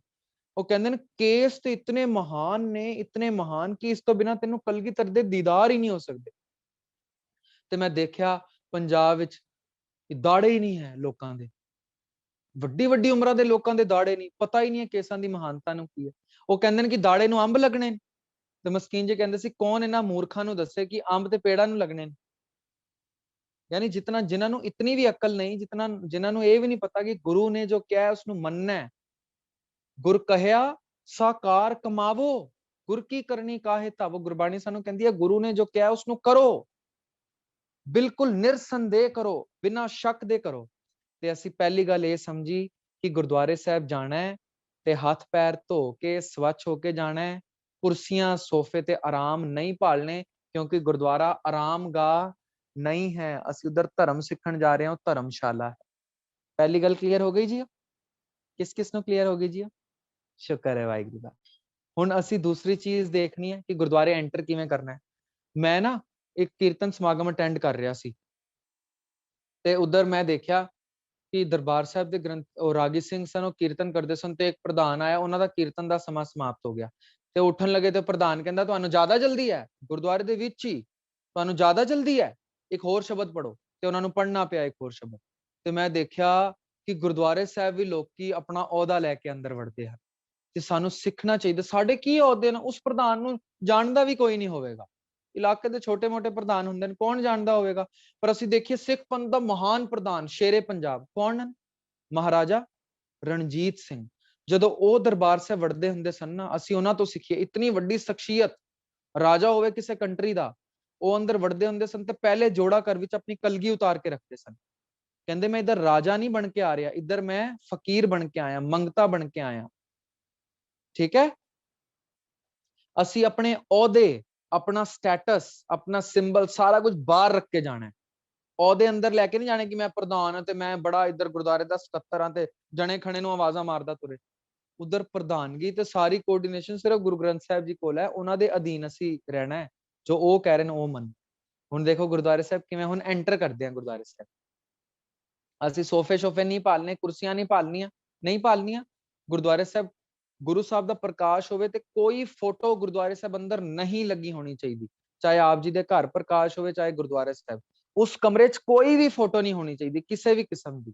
ਇਹ ਮਰਿਆਦਾ ਹੈ ਗੁਰੂ ਸਾਹਿਬ ਦੀ, ਇਹ ਨਹੀਂ ਅਸੀਂ ਧਿਆਨ ਦੇਣਾ ਇਸ ਨੂੰ। ਠੀਕ ਹੈ, ਹੁਣ ਅਸੀਂ ਹੋਰ ਕੀ ਜਦੋਂ ਗੁਰੂ ਸਾਹਿਬ ਦਾ ਪ੍ਰਕਾਸ਼ ਹੋਵੇ ਕੋਈ ਫੋਟੋ ਨਾ ਹੋਵੇ, ਸਾਰੇ ਸਿੱਖ ਸਿੱਖਣੀ ਸਿਰ ਢੱਕ ਕੇ ਬੈਠਣ। ਇਹ ਮੈਂ ਕਿਧਰੋਂ ਲਿਖਿਆ ਜੀ? ਇਹ ਇੱਕ ਮੇਰੇ ਕੋਲ ਕਿਤਾਬ ਹੈ ਸਿੱਖ ਰਹਿਤ ਮਰਿਆਦਾ, ਸਾਰਿਆਂ ਨੂੰ ਦਿਖ ਰਹੀ ਹੈ ਸਕਰੀਨ ਤੇ? ਇਹ ਸਾਰਿਆਂ ਕੋਲ ਹੋਣੀ ਚਾਹੀਦੀ ਹੈ। This is Sikh code of conduct. ਬੜੀ ਛੋਟੀ ਜਿਹੀ ਕਿਤਾਬ ਹੈ, ਤੁਸੀਂ ਦੇਖ ਪਾ ਰਹੇ ਹੋ। ਇਸ ਵਿੱਚ ਹਰ ਰਸਮੋ ਰਿਵਾਜ ਲਿਖਿਆ ਕਿ ਸਿੱਖ ਨੇ ਜਦੋਂ ਜਨਮ ਹੁੰਦਾ ਹੈ ਤੇ ਕਿਹੜੀਆਂ ਰਸਮਾਂ ਨਿਭਾਉਣੀਆਂ, ਜਦੋਂ ਵਿਆਹ ਹੁੰਦਾ ਹੈ, ਜਦੋਂ ਮਰ ਜਾਂਦਾ ਹੈ ਉਦੋਂ ਕਿਹੜੀਆਂ ਰਸਮਾਂ, ਗੁਰਦੁਆਰੇ ਅੰਦਰ ਕਿਵੇਂ ਬੈਠਣਾ ਹੈ, ਹੁਕਮਨਾਮਾ ਕਿਵੇਂ ਲੈਣਾ ਹੈ, ਕਥਾ ਕੀਰਤਨ ਕਿਵੇਂ ਕਰਨੀ ਹੈ, ਆਪਣਾ ਜੀਵਨ ਕਿਵੇਂ ਹੋਵੇ ਤੇ ਉਸਦਾ ਪੰਥਕ ਜੀਵਨ ਕਿਵੇਂ ਹੋਵੇ। ਠੀਕ ਹੈ, ਤੇ ਗੁਰੂ ਸਾਹਿਬ ਦੇ ਬਰਾਬਰ ਨਹੀਂ ਬੈਠਣਾ, ਕੋਈ ਬਰਾਬਰ ਤੇ ਕੋਈ ਧਾਰਮਿਕ ਪੋਥੀ ਜਾਂ ਧਾਰਮਿਕ ਕਿਤਾਬ ਦਾ ਜਾਂ ਫਿਰ ਕੋਈ ਵੀ ਕਿਸੇ ਵੀ ਸਕ੍ਰਿਪਚਰ ਦਾ ਪ੍ਰਕਾਸ਼ ਬਰਾਬਰ ਨਹੀਂ ਹੋ ਸਕਦਾ। ਕੋਈ ਗੱਦਾ ਨਹੀਂ ਵਿਛਾ ਸਕਦੇ, ਕੋਈ ਕੁਰਸੀ ਜਾਂ ਬੇਢੰਗੀ ਚੀਜ਼ ਯਾਨੀ ਸੰਗਤ ਤੋਂ ਉਲਟ ਹੋਵੇ, ਜਿਵੇਂ ਉਹ ਬਾਬੇ ਵਿਛਾ ਲੈਂਦੇ ਨਾ ਡੇਰਿਆਂ 'ਚ। ਤੇ ਫਿਰ ਜਿਵੇਂ ਆਸਾਰਾਮ ਕਹਿੰਦਾ ਹੁੰਦਾ ਸੀ, ਉਹ ਕਹਿੰਦਾ ਸੀ ਕਿ ਇੱਕ ਵਾਰ ਜੇਲ੍ਹ ਦੇ ਚੱਕਰ ਕੱਟ ਰਿਹਾ ਸੀ ਉੱਪਰੋਂ हेलीकॉप्टर तो कहता गुरु नानक साहब भी तो जेल गए थे तो मैं भी एक बार जेल जाके देखना चाहूंगा। फिर हुणे असी पंक्ति देखी सी, खसमा करे बराबरी, तू गुरु नानक साहब की बराबरी करेगा? कौडी दा बंदा होवे ते गुरु नानक साहब दा नाम ले ले इस तरह, ते फिर खसमा करे बराबरी, फिर गैरत अंदर पाए। देखो अज की हाल हो रहा है ऐसियां दा, राम रहीम आसा राम, इस तरह दे लखां ही करोड़ां ही होणगे साडे कोल ਜਿਹੜੇ ਨਕਲੀ ਗੁਰੂ ਡੰਮ ਨੇ। ਤੇ ਅਸੀਂ ਇਹਨਾਂ ਤੋਂ ਬੜੇ ਸੁਚੇਤ ਰਹਿਣਾ ਹੈ, ਬੜਾ ਸੁਚੇਤ ਰਹਿਣਾ। ਦੇਖੋ ਆ ਗਈ ਨਾ, ਖਸਮੇ ਕਰੇ ਬਰਾਬਰੀ ਫਿਰ ਗੈਰਤ ਅੰਦਰ ਪਾਏ। ਅਸੀਂ ਐਸੇ ਲੋਕਾਂ ਤੋਂ ਬੇਹੱਦ ਸੁਚੇਤ ਰਹਿਣਾ ਹੈ ਕਿ ਇਹ ਕਿਧਰੇ ਸਾਨੂੰ ਵਰਗ ਲਾ ਨਾ ਲੈਣ ਤੇ ਅਸੀਂ ਸਿਰਫ ਗੁਰੂ ਦੀ ਸ਼ਰਣੀ ਪੈਣਾ ਹੈ। ਠੀਕ ਹੈ ਜੀਓ। ਹੁਣ ਮੈਂ ਦੇਖਿਆ ਕਈ ਵਾਰ ਕੀ ਹੁੰਦਾ ਹੈ, ਮੈਨੂੰ ਨਹੀਂ ਪਤਾ ਪੰਜਾਬ ਦਾ ਕੀ ਸਿਸਟਮ ਹੈ, ਪਰ ਦਿੱਲੀ ਵਿੱਚ ਕੀ ਹੁੰਦਾ, ਇੱਧਰ ਲੋਕੀ ਆਪਣੇ ਆਪ ਨੂੰ ਜ਼ਿਆਦਾ ਹੀ ਮਾਡਰਨ ਸਮਝਦੇ ਨੇ ਤੇ ਉਹ ਕੀ ਕਰਦੇ ਨੇ, ਛੋਟੇ ਛੋਟੇ ਬੱਚਿਆਂ ਨੂੰ, ਨਿਆਣਿਆਂ ਨੂੰ ਗੁਰਦੁਆਰੇ ਲੈ ਆਣਗੇ ਤੇ ਨਾਲ ਖਿਲੌਣੇ ਤੇ ਚਿਪਸ ਦੇ ਪੈਕੇਟ ਵੀ ਨਾਲ ਖਾਈ ਜਾਣ ਤੇ ਨਾਲ ਖੇਲੀ ਜਾਣ। ਤੇ ਮੈਂ ਉਹਨਾਂ ਨੂੰ ਕਹਿ ਦਿੱਤਾ, ਮੈਂ ਕਿਹਾ ਜੀ ਇਹ ਤੁਸੀਂ ਕੀ ਕਰ ਰਹੇ ਹੋ? ਗੁਰਦੁਆਰਾ ਸਾਹਿਬ ਹੈ, ਆਰਾਮਗਾਹ ਹੈ ਤੁਹਾਡੀ, ਖੇਲਣ ਆਏ ਨੇ ਬੱਚੇ? ਕਹਿੰਦੇ ਜੀ ਬੱਚਿਆਂ ਨੂੰ ਗੁਰਬਾਣੀ ਨਾਲ ਕੀ ਲੈਣਾ ਦੇਣਾ, ਉਹ ਤੇ ਬੋਰ ਹੋ ਰਹੇ ਹਨ। ਤੇ ਮੈਂ ਉਹਨਾਂ ਨੂੰ ਇੱਕ ਸਵਾਲ ਕਰਦਾ ਹੁੰਦਾ, ਮੈਂ ਕਿਹਾ ਜੀ ਸਕੂਲ ਜਾਂਦੇ ਨੇ ਬੱਚੇ, ਬੜੀ ਖੁਸ਼ੀ ਖੁਸ਼ੀ ਚਲੇ ਜਾਂਦੇ ਨੇ? ਕਹਿੰਦੇ ਨਹੀਂ ਜੀ ਬੜਾ ਰੁਆਸ ਪਟਾਸ ਪਾਉਂਦੇ ਨੇ, ਛੋਟੇ ਇੰਨਾ ਉਹਨੇ। ਤੇ ਮੈਂ ਕਿਹਾ ਫਿਰ ਕੀ ਕਰਦੇ ਹੋ ਤੁਸੀਂ? ਕਿਤਾਬਾਂ ਦੀ ਜਗ੍ਹਾ ਬੈਗ ਵਿੱਚ ਖਿਲੌਣੇ ਪਾ ਦਿੰਦੇ ਹੋ? ਤੁਹਾਡੇ ਕਦੀ ਪੇਰੈਂਟਸ ਨੇ ਕਿਹਾ ਜਿਹੜੇ ਬੱਚੇ ਅਟੈਂਡ ਕਰਨ ਕਿ ਬੱਚੇ ਤੂੰ ਤੇ ਪੜ੍ਹਾਈ ਕਰ ਕਰਕੇ ਬੋਰ ਹੋ ਰਿਹਾ ਹੋ ਗਿਆ, ਅੱਜ ਤੂੰ ਇਸ ਤਰ੍ਹਾਂ ਕਰ ਕਿਤਾਬਾਂ ਛੋੜ, ਮੈਂ ਤੈਨੂੰ ਖਿਲੌਣੇ ਪਾ ਕੇ ਦਿੰਦਾ, ਤੂੰ ਜਾ ਕੇ ਖੇਲ ਨਹੀਂ ਸਕੂਲ। ਤੇ ਟੀਚਰ ਕਹੇਗੀ ਵਾਹ ਵਾਹ, ਆਓ ਬੇਟੇ ਆਓ ਆਓ ਖੇਲਦੇ ਆਂ, ਹੈ ਨਾ, ਅੱਜ ਸਾਇੰਸ ਦਾ ਚੈਪਟਰ ਨਹੀਂ ਪੜ੍ਹਦੇ, ਅੱਜ ਖਿਲੌਣੇ ਕੱਢਦੇ ਆਂ। ਇਸ ਤਰ੍ਹਾਂ ਕਹੇਗੀ ਟੀਚਰ? ਇਸ ਤਰ੍ਹਾਂ ਤੇ ਕਦੀ ਨਹੀਂ ਹੁੰਦਾ। ਸਕੂਲ ਵਿੱਚ ਚਿਪਸ ਚੁਪਸ ਖਾਣੇ ਜਾਂ ਫਿਰ ਖਿਲੌਣੇ, ਇਹ ਖੇਲਣ ਦੇ ਤੇ ਸਾਨੂੰ ਕੋਈ ਅਧਿਕਾਰ ਨਹੀਂ ਹੈ। ਹਾਂ, ਵੱਖਰੇ ਪੀਰੀਅਡ ਹੋ ਸਕਦੇ ਨੇ, ਇਸਦੇ ਗੇਮਸ ਦੇ ਹੋ ਸਕਦੇ ਨੇ ਪੀਰੀਅਡ, ਸਪੋਰਟਸ ਦੇ, ਫਿਜ਼ੀਕਲ ਐਜੂਕੇਸ਼ਨ ਦੇ, ਕੈਂਟੀਨ ਹੋ ਸਕਦੀ ਹੈ, ਬਟ ਇਹ ਥੋੜੀ ਕਿ ਪੜ੍ਹਾਈ ਹੋ ਰਹੀ ਹੋਵੇ ਤੇ ਅਸੀਂ ਖਿਲੌਣਿਆਂ ਨਾਲ ਖੇਲ ਰਹੇ, ਭਾਵੇਂ ਛੋਟੇ ਤੋਂ ਛੋਟਾ ਬੱਚਾ ਹੀ ਕਿਉਂ ਨਾ ਹੋਵੇ। ਇਸ ਤਰ੍ਹਾਂ ਅਸੀਂ ਸੁਚੇਤ ਰਹਿਣਾ ਹੈ। ਦਰਬਾਰ ਸਾਹਿਬ ਦੇ ਅੰਦਰ ਸਾਨੂੰ ਸਿਰਫ ਕੜਾ ਪ੍ਰਸ਼ਾਦ ਛਕਣ ਦੀ ਇਜਾਜ਼ਤ ਹੈ। ਕੋਈ ਛੋਲੇ ਭਟੂਰੇ, ਚਾਹ, ਦੁੱਧ, ਇਹ ਜਿਹੜੇ ਲੰਗਰ ਅੰਦਰ ਵੀ ਵਰਤਦੇ ਨੇ, ਇਹ ਵੀ ਅਸੀਂ ਇਹਨਾਂ ਤੋਂ ਦੂਰ ਰਹਿਣਾ। ਇਹ ਸਾਰਿਆਂ ਲਈ ਲੰਗਰ ਹਾਲ ਗੁਰੂ ਸਾਹਿਬ ਨੇ ਬਣਾਇਆ, ਗੁਰਦੁਆਰੇ ਦੀ ਪਵਿੱਤਰਤਾ ਨੂੰ ਕਾਇਮ ਰੱਖਦੇ ਹਾਂ ਅਸੀਂ, ਠੀਕ ਹੈ। ਇਹ ਕੁਝ ਅਸੀਂ ਨਹੀਂ ਕਰਨਾ, ਖਿਲੌਣੇ ਲੈ ਕੇ ਨਹੀਂ ਜਾਣੇ, ਕੁਰਸੀਆਂ ਨਹੀਂ ਭਾਲਣੀਆਂ, ਏਸੀ ਨਹੀਂ ਭਾਲਣੇ, ਤੇ ਗੁਰਦੁਆਰੇ ਸਾਹਿਬ ਦੇ ਅਦਬ ਨੂੰ ਮੁੱਖ ਰੱਖਣਾ ਹਮੇਸ਼ਾ। ਅੱਛਾ, ਫਿਰ ਅਸੀਂ ਦੇਖਦੇ ਹਾਂ ਕੱਪੜੇ ਬੇਢੰਗੇ ਪਾਏ ਲੋਕਾਂ ਨੇ, ਬਿਲਕੁਲ ਬੇਢੰਗੇ, ਅੱਧੇ ਫਟੇ ਕੱਪੜੇ, ਛੋਟੇ ਕੱਪੜੇ, ਮੈਲੇ ਕੱਪੜੇ, ਪੁਰਾਣੇ ਕੱਪੜੇ, ਪਜਾਮਾ, ਨਿੱਕਰ, ਕੈਪਰੀਆਂ, ਟੋਪੀਆਂ, ਇਹ ਪਾ ਕੇ ਗੁਰਦੁਆਰੇ ਲੋਕੀ ਠਾਠੇ ਬੰਨੇ ਗੁਰਦੁਆਰੇ ਆ ਰਹੇ, ਪਤਾ ਹੀ ਕੋਈ ਨਹੀਂ ਹੈ ਕਿ ਕਿੱਧਰ ਜਾ ਰਹੇ ਹਾਂ। ਹੁਣ ਤੁਸੀਂ ਮੈਨੂੰ ਇੱਕ ਗੱਲ ਦੱਸੋ, ਸਾਡੇ ਕਲੋਨੀ ਚ ਆਇਆ ਹੋਵੇ ਮੋਦੀ, ਪ੍ਰਧਾਨ ਮੰਤਰੀ ਹੈ ਨਾ, ਚਲੋ ਮੋਦੀ ਤੇ ਰਹੀ ਬੜੀ ਦੂਰ ਦੀ ਗੱਲ, ਸਾਡੇ ਪਿੰਡ ਦਾ ਕੋਈ ਸਰਪੰਚ ਹੀ ਆਇਆ ਹੋਵੇ, ਪਿੰਡ ਦਾ ਸਰਪੰਚ ਆਏ ਤੇ ਉਹ ਕਹੇ ਕਿ ਮੈਂ ਫਲਾਣੇ ਬੰਦੇ ਨੂੰ ਮਿਲਣਾ ਹੈ, ਜੇ ਤੁਹਾਡਾ ਨਾਮ ਆ ਜਾਏ ਫਲਾਣੇ ਬੰਦੇ ਵਿੱਚ, ਤਾਂ ਤੁਸੀਂ ਕੀ ਕਰੋਗੇ? ਅਲਮਾਰੀ ਖੋਲ ਕੇ ਪਹਿਲੇ ਸਭ ਤੋਂ ਵਧੀਆ ਕੱਪੜੇ ਲੱਭੋਗੇ ਪਾਉਣ ਲਈ ਕਿ ਮੈਂ ਉਸਨੂੰ ਮਿਲਣ ਜਾਣਾ ਹੈ, ਬਈ ਉਹ ਸਰਪੰਚ ਆਇਆ। ਤੇ ਅਸੀਂ ਗੁਰਦੁਆਰੇ ਜਾ ਰਹੇ ਹਾਂ, ਗੁਰੂ ਗ੍ਰੰਥ ਸਾਹਿਬ ਨੂੰ ਸਰਪੰਚ ਜਿੰਨੀ ਵੀ ਅਹਿਮੀਅਤ ਨਹੀਂ ਦਿੱਤੀ, ਪਾਈ ਹੈ ਕੈਪਰੀ, ਪਾਈ ਹੈ ਜਿਸ ਤਰ੍ਹਾਂ ਦੇ ਮਰਜ਼ੀ ਕੱਪੜੇ, ਛੋਟੀ ਜੀ ਪਟਕੀ ਬੰਨੀ ਹੋਈ ਹੈ, ਦੇਖਿਆ ਹੀ ਨਹੀਂ ਠਾਠਾ ਬੰਨਿਆ ਮੂੰਹ ਤੇ, ਕੁਝ ਵੀ ਨਾ, ਹੱਥ ਪੈਰ ਧੁੱਲੇ, ਪੁਰਾਣੇ ਜਿਹੇ ਕੱਪੜੇ ਪਾ ਲਏ, ਪਜਾਮਾ ਪਾ ਕੇ ਤੇ ਟੋਪੀਆਂ ਪਾ ਕੇ ਅੰਦਰ, ਛੋਟੇ ਛੋਟੇ ਕੱਪੜੇ ਪਾ ਕੇ, ਤੇ ਖਾਸ ਤੌਰ ਤੇ ਕੁੜੀਆਂ, ਮੈਨੂੰ ਨਹੀਂ ਪਤਾ ਪੰਜਾਬ ਦਾ ਕੀ ਕਲਚਰ ਹੈ, ਪਰ ਅੱਜ ਕੱਲ ਸਾਰੀ ਜਗ੍ਹਾ ਇਸ ਤਰ੍ਹਾਂ ਦੇਖਿਆ ਜਾ ਰਿਹਾ, ਬੇਢੰਗੇ ਕੱਪੜੇ ਪਾ ਕੇ ਅਸੀਂ ਗੁਰਦੁਆਰੇ ਸਾਹਿਬ ਵੜ ਜਾਂਦੇ। ਤੇ ਦੂਸਰੀ ਗੱਲ ਅਸੀਂ ਇਹ ਬੜੀ ਧਿਆਨ ਦੇਣੀ, ਜਿਵੇਂ ਸਕੂਲ ਅਸੀਂ ਬਿਨਾਂ ਯੂਨੀਫਾਰਮ ਤੋਂ ਨਹੀਂ ਜਾ ਸਕਦੇ, ਗੁਰਦੁਆਰੇ ਸਾਹਿਬ ਵੀ ਜਾਈਏ ਤੇ ਕੱਪੜੇ ਢੰਗ ਦੇ ਹੋਣ, ਪੂਰੇ ਕੱਪੜੇ ਹੋਣ। ਸਮਝ ਆ ਗਈ ਜੀ? ਫਿਰ ਜਣੇ ਖਣੇ ਨੂੰ ਸਟੇਜ ਤੇ ਬੋਲਣ ਦਾ ਅਧਿਕਾਰ ਵੀ ਨਹੀਂ ਹੈ ਗੁਰਦੁਆਰੇ। ਰਹਿਤ ਮਰਿਆਦਾ ਸਾਨੂੰ ਦੱਸਦੀ ਹੈ, ਮੈਂ ਬਾਰ-ਬਾਰ ਰਹਿਤ ਮਰਿਆਦਾ ਆਪ ਜੀ ਨੂੰ ਦਿਖਾ ਰਿਹਾ, ਇਹ ਸਾਰਿਆਂ ਕੋਲ ਹੋਣੀ ਚਾਹੀਦੀ ਹੈ, ਤਾਂ ਕਿ ਤੁਸੀਂ ਕਿਸੇ ਬਾਬੇ ਜਾਂ ਕਿਸੇ ਸਿਆਣੇ ਕੋਲ ਨਾ ਜਾਓ ਪੁੱਛਗਿੱਛ ਲਈ ਕਿ ਹੁਣ ਮੇਰਾ ਬੱਚਾ ਜੰਮ ਪਿਆ ਜੀ, ਕਿਹੜੀ ਕਿਹੜੀ ਰਸਮਾਂ ਕਰੀਏ, ਵਿਆਹ ਹੈ ਜੀ, ਕਿਹੜੀ ਕਿਹੜੀ ਕੁੜਮਾਈ ਕਿਵੇਂ ਕਰੀ, ਤੇ ਗਾਨੇ ਬੰਨੀਏ, ਘੜੋਲੀ ਭਰੀਏ, ਇਹ ਸਾਰਾ ਕੁਝ ਇਸ ਵਿੱਚ ਲਿਖਿਆ, ਕਿਹੜੀ ਕਿਹੜੀ ਰਸਮਾਂ ਕਰਨੀਆਂ ਤੇ ਕੀ ਕੀ ਨਹੀਂ ਕਰਨਾ, ਸਾਰਿਆਂ ਕੋਲ ਇਹ ਕਿਤਾਬ ਹੋਣੀ ਚਾਹੀਦੀ ਹੈ। ਜੇ ਨਹੀਂ ਹੈ ਤੇ ਮੈਂ ਆਪ ਜੀ ਨੂੰ ਇਸ ਦੀ ਇੱਕ ਸੌਫਟ ਕਾਪੀ ਵੀ ਭੇਜ ਦੇਵਾਂਗਾ। ਤੇ ਐਸੇ ਹੀ ਕਈ ਸਾਰੀ ਮਰਿਆਦਾ ਉੱਪਰ ਲੈਸਨਸ ਬਣਾਏ ਨੇ, ਜਾਂ ਫਿਰ ਹੋਰ ਮੋਟੀਵੇਸ਼ਨਲ ਲੈਸਨਸ ਬਣਾਏ ਅਸੀਂ ਆਪਣੇ ਚੈਨਲ ਤੇ, ਜੀ for gratitude YouTube the channel ਹੈ, ਤੁਸੀਂ ਇਸ ਨੂੰ ਵੀ ਸਬਸਕ੍ਰਾਈਬ ਕਰ ਸਕਦੇ ਹੋ।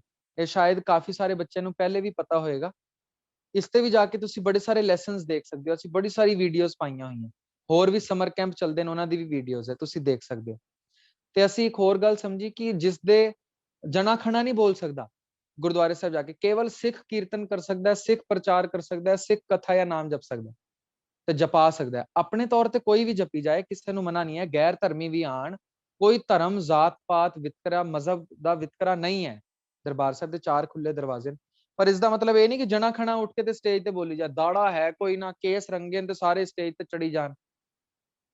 ਇਹ ਦੇਖੋ, ਵਾਹਿਗੁਰੂ ਦਾ ਸ਼ੁਕਰ ਹੈ ਜੀ, ਇਹਨਾਂ ਨੇ ਮੇਰੇ ਚੈਨਲ ਦਾ ਲਿੰਕ ਵੀ ਦਿਖਾ ਦਿੱਤਾ ਆਪ ਜੀ ਨੂੰ ਸਾਰਿਆਂ ਨੂੰ ਜੀ, ਤੇ ਇਸ ਚੈਨਲ ਤੇ ਜਾ ਕੇ ਆਪ ਜੀ ਨੇ ਚੈਨਲ ਨੂੰ ਸਬਸਕ੍ਰਾਈਬ ਕਰ ਲੈਣਾ। ਤਕਰੀਬਨ 70 ਤੋਂ ਉੱਪਰ ਵੀਡੀਓਜ਼ ਪਈਆਂ, ਸ਼ਲੋਕ ਮਹਿਲਾ 9ਵਾਂ, ਬਾਣੀ, ਹੋਰ ਵੀ ਬੜਾ ਕੁਝ ਹੈ, ਮੈਂ ਕਲਾਸ ਦਾ ਸਮਾਂ ਉਹਨੇ ਬਰਬਾਦ ਨਾ ਕਰਾਂ, ਤੇ ਇਸ ਚੈਨਲ ਤੇ ਆਪ ਜੀ ਜਾ ਸਕਦੇ ਹੋ, ਠੀਕ ਹੈ ਜੀ। ਹੁਣ ਇਸ ਤੋਂ ਬਾਅਦ ਗੁਰਦੁਆਰੇ ਸਾਹਿਬ ਜਦੋਂ ਜਾ ਰਹੇ ਹਾਂ ਤੇ ਇੱਕ ਅੰਮ੍ਰਿਤਧਾਰੀ ਸਿੰਘ ਹੀ ਸਟੇਜ ਤੇ ਚੜ ਸਕਦਾ ਹੈ ਜਾਂ ਤਾਬਿਆ ਬੈਠ ਸਕਦਾ, ਇਹ ਤੇ ਅਸੀਂ ਦੇਖ ਲਿਆ ਗੱਲ ਕੀ ਕੀ ਨਹੀਂ ਕਰਨਾ। ਹੁਣ 5 ਮਿੰਟ ਵਿੱਚ ਅਸੀਂ ਸਿੱਖਾਂਗੇ ਕੀ ਕੀ ਕਰਨਾ ਹੈ।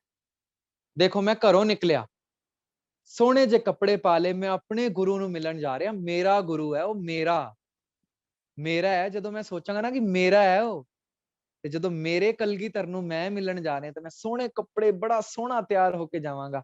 ਜਾਂਦੇ ਹੋ ਮੈਂ ਹੱਥ ਧੋਵਾਂਗਾ, ਜੂਤੇ ਆਪਣੇ ਸ਼ੂਜ਼ ਉਤਾਰਾਂਗਾ, ਸੌਕਸ ਉਤਾਰਾਂਗਾ, ਹੱਥ ਧੋ ਕੇ ਪੈਰ ਧੋਵਾਂਗਾ। ਜਾਂਦੇ ਹੋ ਪਹਿਲਾ ਫਰਜ਼ ਮੇਰਾ ਮੱਥਾ ਟੇਕਣਾ, ਜਿਵੇਂ ਅਸੀਂ ਸਕੂਲ ਵੜਦੇ ਹੋ ਪਹਿਲਾ ਫਰਜ਼ ਹੈ ਮੇਰਾ, may I come in ma'am ਬੋਲਦੇ ਹੋ, ਜਾਂ ਕਲਾਸ ਵਿੱਚ ਦਨਾ ਦਨ ਅੰਦਰ ਵੜੀ ਜਾ ਰਹੇ ਹੋ, ਤੁਸੀਂ ਸਕੂਲ ਅੰਦਰ ਵੜੇ ਤੇ ਕਲਾਸ ਬੈਠੀ ਹੈ, ਟੀਚਰ ਅੰਦਰ ਵੜੀ ਜਾ ਰਹੇ, ਇਸ ਤਰ੍ਹਾਂ ਤੇ ਨਹੀਂ ਹੁੰਦਾ ਨਾ, ਅਸੀਂ ਪਰਮਿਸ਼ਨ ਲੈਂਦੇ, may I come in ma'am.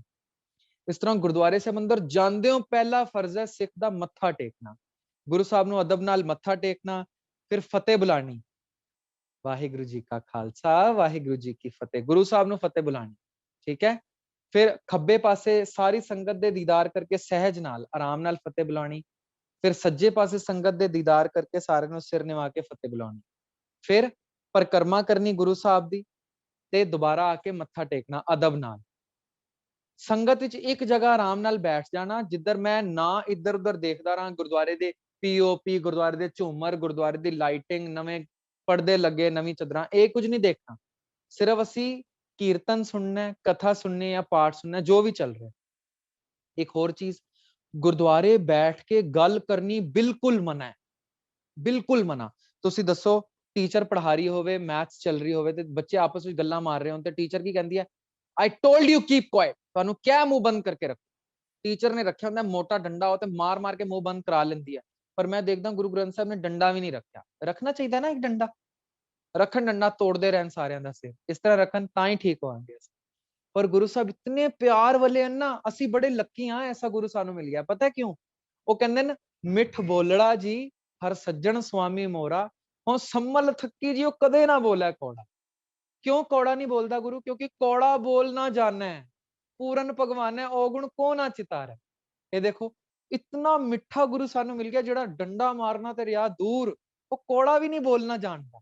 ਅੱਛਾ, ਅਸੀਂ ਕਹਾਂਗੇ ਸਰ ਸਾਨੂੰ ਪਤਾ ਹੈ ਕਈ ਲੋਕ ਉਹ ਵੀ ਕੌੜਾ ਨਹੀਂ ਬੋਲਦੇ, ਪਰ ਉਹ ਲੋਕ ਕੌੜਾ ਬੋਲਣਾ ਜਾਣਦੇ ਹਨ, ਇਹ ਵੱਖਰੀ ਗੱਲ ਹੈ, ਉਹਨਾਂ ਨੇ ਛੁਪਾ ਕੇ ਰੱਖਿਆ। ਪਰ ਗੁਰੂ ਨੂੰ ਤੇ ਕੌੜਾ ਬੋਲਣਾ ਹੀ ਨਹੀਂ ਆਉਂਦਾ, ਪਰਮਾਤਮਾ ਨੂੰ ਕੌੜਾ ਬੋਲਣਾ ਹੀ ਨਹੀਂ ਆਉਂਦਾ। ਤੇ ਅਸੀਂ ਇਸ ਚੀਜ਼ ਦਾ ਨਾਜਾਇਜ਼ ਫਾਇਦਾ ਨਾ ਚੁੱਕੀਏ, ਬੈਠੀਏ ਤੇ ਗੁਰੂ ਸਾਹਿਬ ਨੂੰ ਜਾ ਕੇ ਆਰਾਮ ਨਾਲ ਸੁਣੀਏ। ਗੱਲ ਕਰਨੀ ਹੈ ਗੁਰਦੁਆਰੇ ਸਾਹਿਬ ਅੰਦਰ, ਗੁਰਦੁਆਰੇ ਸਾਹਿਬ ਦੀ ਮਰਿਆਦਾ ਦੇ ਅੰਦਰ ਕੋਈ ਗੱਲ ਨਹੀਂ ਕਰਨੀ। ਔਰ ਸਭ ਤੋਂ ਇੰਪੋਰਟੈਂਟ ਚੀਜ਼, ਮੋਬਾਈਲ ਫੋਨ ਜਾਂ ਤੇ ਸਵਿਚ ਆਫ ਹੋਣ ਜਾਂ ਸਾਇਲੈਂਟ ਹੋਣ, ਵਾਈਬ੍ਰੇਸ਼ਨ ਤੇ ਵੀ ਨਹੀਂ ਮੈਂ ਕਹਿ ਰਿਹਾ, ਸਾਇਲੈਂਟ, ਔਰ ਜੇਬ ਦੇ ਅੰਦਰ ਹੋਣ, ਤਾਂ ਕਿ ਮੈਨੂੰ ਪਤਾ ਹੀ ਨਾ ਚੱਲੇ ਕਿਸ ਦਾ ਫੋਨ ਹੈ, ਕਿਸ ਦਾ ਮੈਸੇਜ ਆਇਆ। ਹੁਣ ਤੁਸੀਂ ਜਾਓ ਸਕੂਲ, ਮੈਂ ਤੁਹਾਨੂੰ ਸਕੂਲ ਦੇ ਐਗਜ਼ਾਮਪਲ ਇਸ ਕਰਕੇ ਦੇ ਰਿਹਾ ਕਿਉਂਕਿ ਛੋਟੇ ਛੋਟੇ ਬੱਚੇ ਨੇ ਅੰਦਰ ਜੁੜੇ ਹੋਏ। ਸਕੂਲ ਜਾਈਏ ਤੇ ਅਸੀਂ ਕਹੀਏ ਯਾਰ ਅੱਜ ਬੋਰ ਹੋ ਰਹੇ ਹਾਂ, ਅੱਜ ਫੋਨ ਲੈ ਚਲਦੇ ਹਾਂ, ਤੇ ਮੈਡਮ ਕਹੇਗੀ ਆਓ ਬੇਟਾ ਸ਼ਾਬਾਸ਼ ਤੁਸੀਂ ਫੋਨ ਲਿਆਇਓ, ਕੱਲ 2-3 ਹੋਰ ਫੋਨ ਲਿਆਣਾ, ਅਸੀਂ ਮਿਲ ਕੇ ਕੈਂਡੀ ਕ੍ਰਸ਼ ਖੇਲਾਂਗੇ, ਫ੍ਰੀ ਫਾਇਰ ਖੇਲਾਂਗੇ। ਇਸ ਤਰ੍ਹਾਂ ਕਹਿੰਦੀ ਹੈ ਟੀਚਰ? ਨਹੀਂ ਕਹਿੰਦੀ ਨਾ। ਰੱਖਿਆ ਹੁੰਦਾ ਮੋਟਾ ਸਾਰਾ ਡੰਡਾ, ਲਿਆਏ ਸਹੀ ਕੋਈ ਫੋਨ ਤੇ ਉਸਦਾ ਵੀ ਸਿਰ ਤੋੜੇ ਤੇ ਨਾਲ ਫੋਨ ਵੀ। ਤੇ ਇਸ ਕਰਕੇ ਅਸੀਂ ਫੋਨ ਗੁਰਦੁਆਰੇ ਲੈ ਕੇ ਜਾਣਾ, ਜਾਂ ਲੈ ਕੇ ਗਏ ਤੇ ਸਾਇਲੈਂਟ ਵਿੱਚ ਰੱਖਣਾ। ਉਸ ਤੋਂ ਬਾਅਦ ਕੀ ਕਰਨਾ ਹੈ? ਗੁਰਦੁਆਰੇ ਸਾਹਿਬ ਜਾ ਕੇ ਇੱਕ ਜਗ੍ਹਾ ਬੈਠ ਜਾਣਾ ਹੈ, ਆਰਾਮ ਨਾਲ ਚਿੱਤ ਲਾ ਕੇ ਕੀਰਤਨ, ਕਥਾ ਜਾਂ ਪਾਠ, ਤਿੰਨਾਂ ਵਿੱਚੋਂ ਜੋ ਵੀ ਹੋ ਰਿਹਾ ਉਹ ਸੁਣਨਾ ਹੈ। ਅੱਛਾ, ਕਈ ਵਾਰ ਮੈਂ ਦੇਖਿਆ ਕੀਰਤਨ ਹੋ ਰਿਹਾ ਹੁੰਦਾ ਤੇ ਲੋਕੀ ਗੁਟਕੇ ਸਾਹਿਬ ਪਕੜ ਕੇ ਤੇ ਆਪਣਾ ਪਾਠ ਕਰੀ ਜਾਂਦੇ, ਇਸ ਤਰ੍ਹਾਂ ਵੀ ਕਰ ਲੈਣਾ ਚਾਹੀਦਾ। ਤੇ ਉਹ ਕਹਿੰਦੇ ਨੇ ਕਿਉਂ ਬਈ ਅਸੀਂ ਪਾਠ ਹੀ ਤੇ ਕਰ ਰਹੇ ਹਾਂ, ਪਾਠ ਅੱਛੀ ਚੀਜ਼ ਹੀ ਤੇ ਹੈ।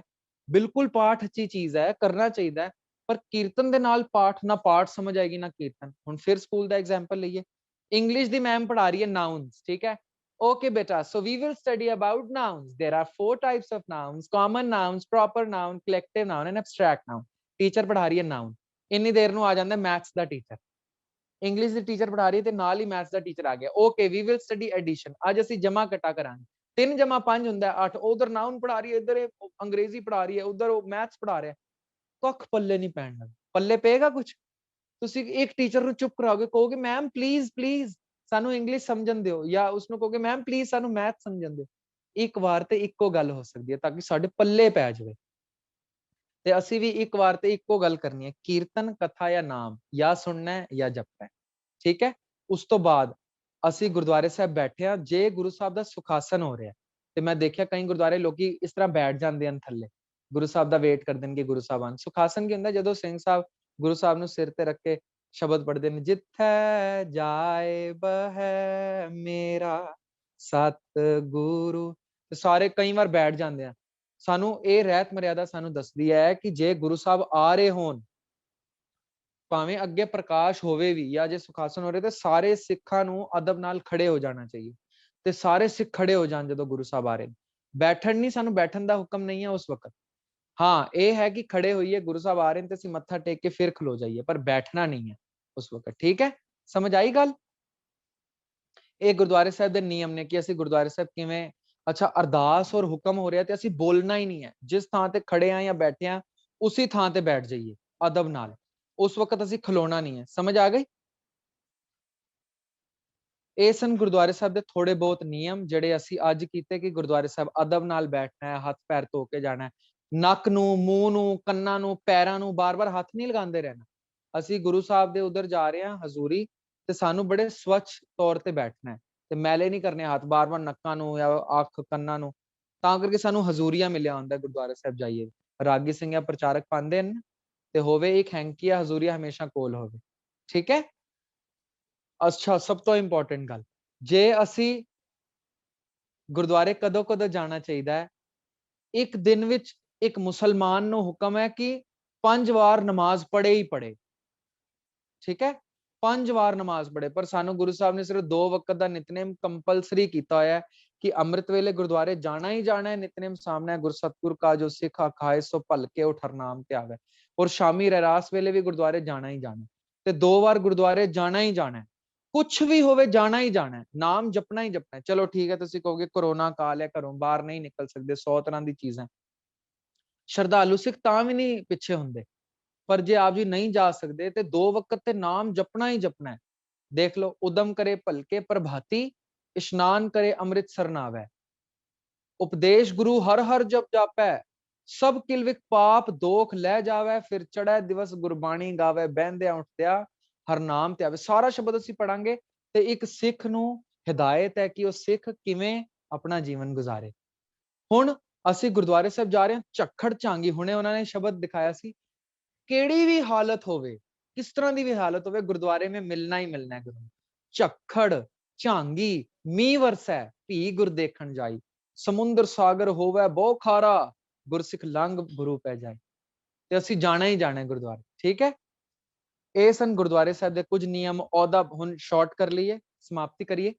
ਗੁਰਦੁਆਰੇ ਸਾਹਿਬ ਜਾਣਾ, ਹੱਥ ਧੋ ਕੇ, ਪੈਰ ਧੋ ਕੇ, ਜੁਰਾਬਾਂ ਉਤਾਰ ਕੇ ਜਾਂਦੇ ਹੋ। ਹੱਥ ਪਹਿਲੇ ਮੱਥਾ ਟੇਕਣਾ ਹੈ, ਸੰਗਤ ਨੂੰ ਸਹਿਜ ਨਾਲ ਫਤਿਹ ਬੁਲਾਣੀ ਹੈ, ਪਰਿਕਰਮਾ ਕਰਕੇ ਫਿਰ ਮੱਥਾ ਟੇਕਣਾ ਹੈ। ਬੈਠ ਕੇ ਗੱਲਾਂ ਨਹੀਂ ਕਰਨੀਆਂ, ਕਥਾ ਕੀਰਤਨ ਜਾਂ ਨਾਮ ਜਪਣਾ ਹੈ ਜਾਂ ਸੁਣਨਾ ਹੈ। ਇੱਕ ਵਾਰ ਤੇ ਇੱਕੋ ਚੀਜ਼ ਹੋਵੇ। ਅੱਛਾ, ਗੁਰੂ ਸਾਹਿਬ ਨੂੰ ਚੌਰ ਕਰ ਰਹੇ ਹੁੰਦੇ ਆ। ਦੇਖੋ ਚੌਰ, ਇਹ ਬੜਾ ਇੰਪੋਰਟੈਂਟ ਪੁਆਇੰਟ ਰਹਿ ਗਿਆ। ਚੌਰ ਕਰ ਰਹੇ ਨੇ ਲੋਕੀ, ਪਤਾ ਹੀ ਨਹੀਂ ਹੈ, ਇੱਕ ਹੱਥ ਨਾਲ ਪਕੜੀ ਹੈ ਚੌਰ ਤੇ ਕੁਸ਼ਤੀ ਕਰ ਰਹੇ ਨੇ ਚੌਰ ਨਾਲ, ਪਤਾ ਹੀ ਨਹੀਂ ਹੈ। 2 ਹੱਥਾਂ ਨਾਲ ਚੌਰ ਅਦਬ ਨਾਲ ਹੋਵੇ ਗੁਰੂ ਸਾਹਿਬ ਨੂੰ ਜੇ ਸਾਨੂੰ ਸੇਵਾ ਮਿਲੀ ਹੈ। ਸੁਖਾਸਨ ਵੇਲੇ ਉੱਠ ਖਲੋਣਾ ਚਾਹੀਏ। ਗੁਰੂ ਸਾਹਿਬ ਦੇ ਅਦਬ ਵਿੱਚ ਗੱਲਾਂ ਨਹੀਂ ਕਰਨੀਆਂ ਚਾਹੀਏ। ਅੰਦਰ ਅਹੁਦਾ ਨਹੀਂ ਲੈ ਕੇ ਜਾਣਾ, ਹੰਕਾਰ ਨਹੀਂ ਲੈ ਕੇ ਜਾਣਾ। ਆਰਾਮਗਾਹ ਨਹੀਂ ਹੈ ਗੁਰਦੁਆਰਾ ਸਾਹਿਬ। ਗੁਰਦੁਆਰਾ ਸਾਹਿਬ ਧਰਮਸ਼ਾਲ ਹੈ ਤੇ ਧਰਮ ਨੂੰ ਸਿੱਖਣ ਲਈ ਜਾ ਰਹੇ ਹਾਂ। ਤੇ ਇਸ ਤਰ੍ਹਾਂ ਦੀ ਹੋਰ ਵੀ ਬੜੀ ਸਾਰੀ ਸਟੋਰੀਜ਼ ਆਪ ਜੀ ਨੂੰ ਕੁਝ ਨਾ ਕੁਝ ਧਰਮ ਤੋਂ ਰਿਲੇਟਡ ਇਸ ਚੈਨਲ ਤੇ ਮਿਲ ਜਾਣਗੀਆਂ। ਜੀ ਫॉर ਗ੍ਰੈਟੀਟਿਊਡ। ਆਪ ਜੀ ਜ਼ਰੂਰ ਇਸ ਚੈਨਲ ਨੂੰ ਸਬਸਕ੍ਰਾਈਬ ਕਰੋ ਤੇ ਅਸਲੀ ਅੱਗੇ ਕਦੀ ਸੇਵਾ ਆਪ ਜੀ ਬਖਸ਼ੋਗੇ ਤੇ ਜ਼ਰੂਰ ਵਾਹਿਗੁਰੂ ਕਿਰਪਾ ਕਰਨ ਤੇ ਅਸੀਂ ਜ਼ਰੂਰ ਸੇਵਾ ਤੇ ਹਾਜ਼ਰ ਹੋਵਾਂਗੇ, ਗੁਰੂ ਕਿਰਪਾ ਕਰੇ। ਸੋ ਅਸੀਂ ਇੱਕ ਗੱਲ ਕਹਿ ਕੇ ਸਮਾਪਤੀ ਕਰਾਂ। ਜਿਹੜੇ ਲੋਕੀ ਕਹਿ ਰਹੇ ਨੇ ਕਿ ਸਿੱਖ ਧਰਮ ਬੜਾ ਢਹਿੰਦੀਆਂ ਕਲਾ ਵਿੱਚ ਜਾ ਰਿਹਾ ਹੈ ਜਾਂ ਫਿਰ ਬੜਾ ਘਾਤਕ ਹੋ ਰਿਹਾ, ਸਮਾਂ ਪਤਿਤ ਹੋ ਗਏ, ਲੋਕੀ ਨਸ਼ਈ ਹੋ ਗਏ, ਉਹਨਾਂ ਲਈ ਮੈਂ 2 ਬਚਨ, ਮਤਲਬ 2 ਕਲਗੀਧਰ ਦੇ ਬਚਨ ਤੇ ਇੱਕ ਮਹਾਂਪੁਰਖਾਂ ਦੇ ਬਚਨ ਕਹਿ ਕੇ ਸਮਾਪਤੀ ਕਰਾਂ। ਕਲਗੀਧਰ ਜਦੋਂ ਚਲਾਣਾ ਕਰਨ ਲੱਗੇ, ਜੋਤੀ ਜੋਤ ਸਮਾਉਣ ਲੱਗੇ, ਚਿੱਖਾ ਤਿਆਰ ਕਰਕੇ ਅੰਦਰ ਜਾ ਰਹੇ ਸਨ, ਸਿੱਖ ਬੜਾ ਵਿਰਾਗ ਵਿੱਚ ਆ ਗਏ ਕਿ ਕਲਗੀਧਰ ਸਾਡੇ ਤੋਂ ਜੁਦਾ ਹੋ ਰਹੇ ਹਨ। ਕਲਗੀਧਰ ਪਿੱਛੇ ਮੁੜਦੇ ਹਨ ਤੇ ਕਹਿੰਦੇ ਨੇ 2 ਚੀਜ਼ਾਂ ਪੱਲੇ ਬੰਨ ਲਓ ਤੇ ਸਿੱਖ ਧਰਮ ਦੀ ਵਾਲ ਵੀ ਵਿੰਗਾ ਕੋਈ ਨਹੀਂ ਕਰ ਸਕਦਾ। ਪਹਿਲਾ, ਬਾਣੀ ਦੇ ਲੜ ਲਗਾ ਕੇ ਜਾ ਰਹੇ ਹਾਂ, ਇਸ ਬਾਣੀ ਦਾ ਲੜ ਕਦੀ ਨਹੀਂ ਛੱਡਣਾ।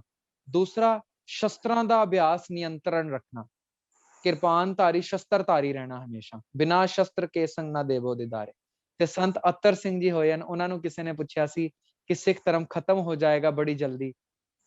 ਦੇਖੋ ਆ ਗਿਆ, ਬਿਨਾਂ ਸ਼ਸਤਰ ਕੇ ਸੰਗ ਨਰੰਗ ਭੇਡ ਜਾਨੋ, ਗਹੇ ਕਾਨ ਤਾਕੋ ਕਿਤੈ ਲੈ ਸਿਧਾਨੋ। ਜਿਵੇਂ ਉਹ ਡੰਗਰਾਂ ਨੂੰ ਜਾਂ ਫਿਰ ਜਾਨਵਰਾਂ ਨੂੰ ਕੰਨ ਤੋਂ ਖਿੱਚ ਕੇ ਕੋਈ ਇੱਧਰ ਉੱਧਰ ਲੈ ਜਾਂਦਾ ਨਾ, ਇਸ ਤਰ੍ਹਾਂ ਸਾਨੂੰ ਵੀ ਕੋਈ ਲੈ ਜਾਏਗਾ। ਭੇਡਾਂ ਨੂੰ ਉਹ ਦੇਖੋ ਲਿਖਿਆ। ਤੇ ਅਸੀਂ ਵੀ ਸ਼ਸਤਰ ਔਰ ਕੇਸ ਹਮੇਸ਼ਾ ਧਾਰਨ ਰੱਖਣੇ। ਦੂਸਰਾ, ਕਲਗੀਧਰ ਨੇ ਕਿਹਾ ਸੀ ਕਿ ਬਾਣੀ ਦੇ ਲੜ ਲੱਗੇ ਹੀ ਰਹਿਣਾ ਹੈ, ਲੱਗੇ ਹੀ ਰਹਿਣਾ ਹੈ, ਬਾਣੀ ਦਾ ਆਸਰਾ ਲੈਣਾ ਹੈ, ਕਿਸੇ ਢੋਂਗੀ ਭੇਖੀ ਗੁਰੂ ਡੰਮ ਪਿੱਛੇ ਨਹੀਂ ਜਾਣਾ।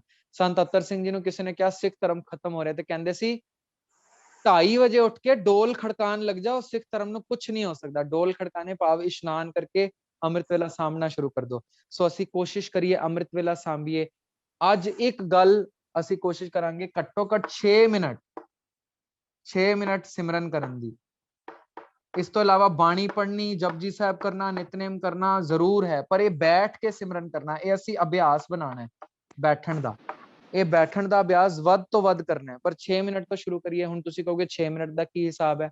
ਕਬੀਰ ਸਾਹਿਬ ਦਾ ਇੱਕ ਸ਼ਬਦ ਮੈਨੂੰ ਯਾਦ ਆਉਂਦਾ ਹੈ, ਕਬੀਰ ਏਕ ਘੜੀ ਆधी घड़ी आदि हूं ते आद भगतन सेती गोष्टे जो कीने सो लाभ। ਕਹਿੰਦੇ ਨੇ 1 ਘੜੀ 24 ਮਿੰਟ, ਉਸ ਤੋਂ ਅੱਧੀ 12 ਮਿੰਟ ਤੇ ਉਸ ਤੋਂ ਅੱਧੀ 6 ਮਿੰਟ ਘੱਟੋ ਘੱਟ ਇਤਨਾ ਸਿਮਰਨ ਤੇ ਜ਼ਰੂਰ ਕਰਨਾ। ਤੇ ਸਾਰੇ ਘੱਟੋ ਘੱਟ ਰੋਜ਼ 6 ਮਿੰਟ ਤੇ ਸਿਮਰਨ ਜ਼ਰੂਰ ਹੀ ਕਰਨਗੇ। ਠੀਕ ਹੈ, ਕੌਣ ਕੌਣ ਕਰੇਗਾ ਜੀ? ਅਸੀਂ 5 ਵਾਰ ਵਾਹਿਗੁਰੂ ਬੋਲ ਕੇ ਤੇ ਕਲਾਸ ਨੂੰ ਸਮਾਪਤੀ ਦਿਆਂਗੇ। ਵਾਹਿਗੁਰੂ ਕਿਰਪਾ ਕਰਨ ਜੀ। ਕਿਵੇਂ ਸਿਮਰਨ ਕਰਨਾ ਹੈ?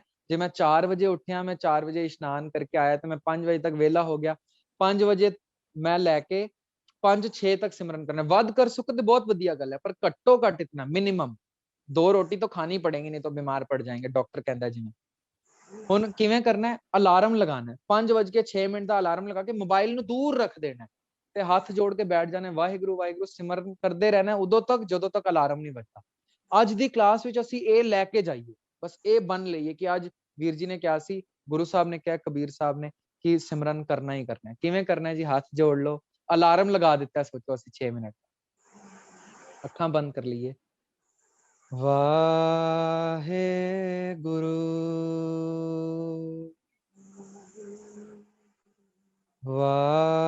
ਵਾਹਿਗੁਰੂ ਵਾਹਿਗੁਰੂ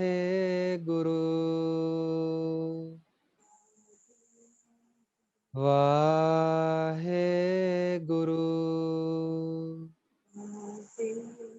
ਵਾਹਿਗੁਰੂ।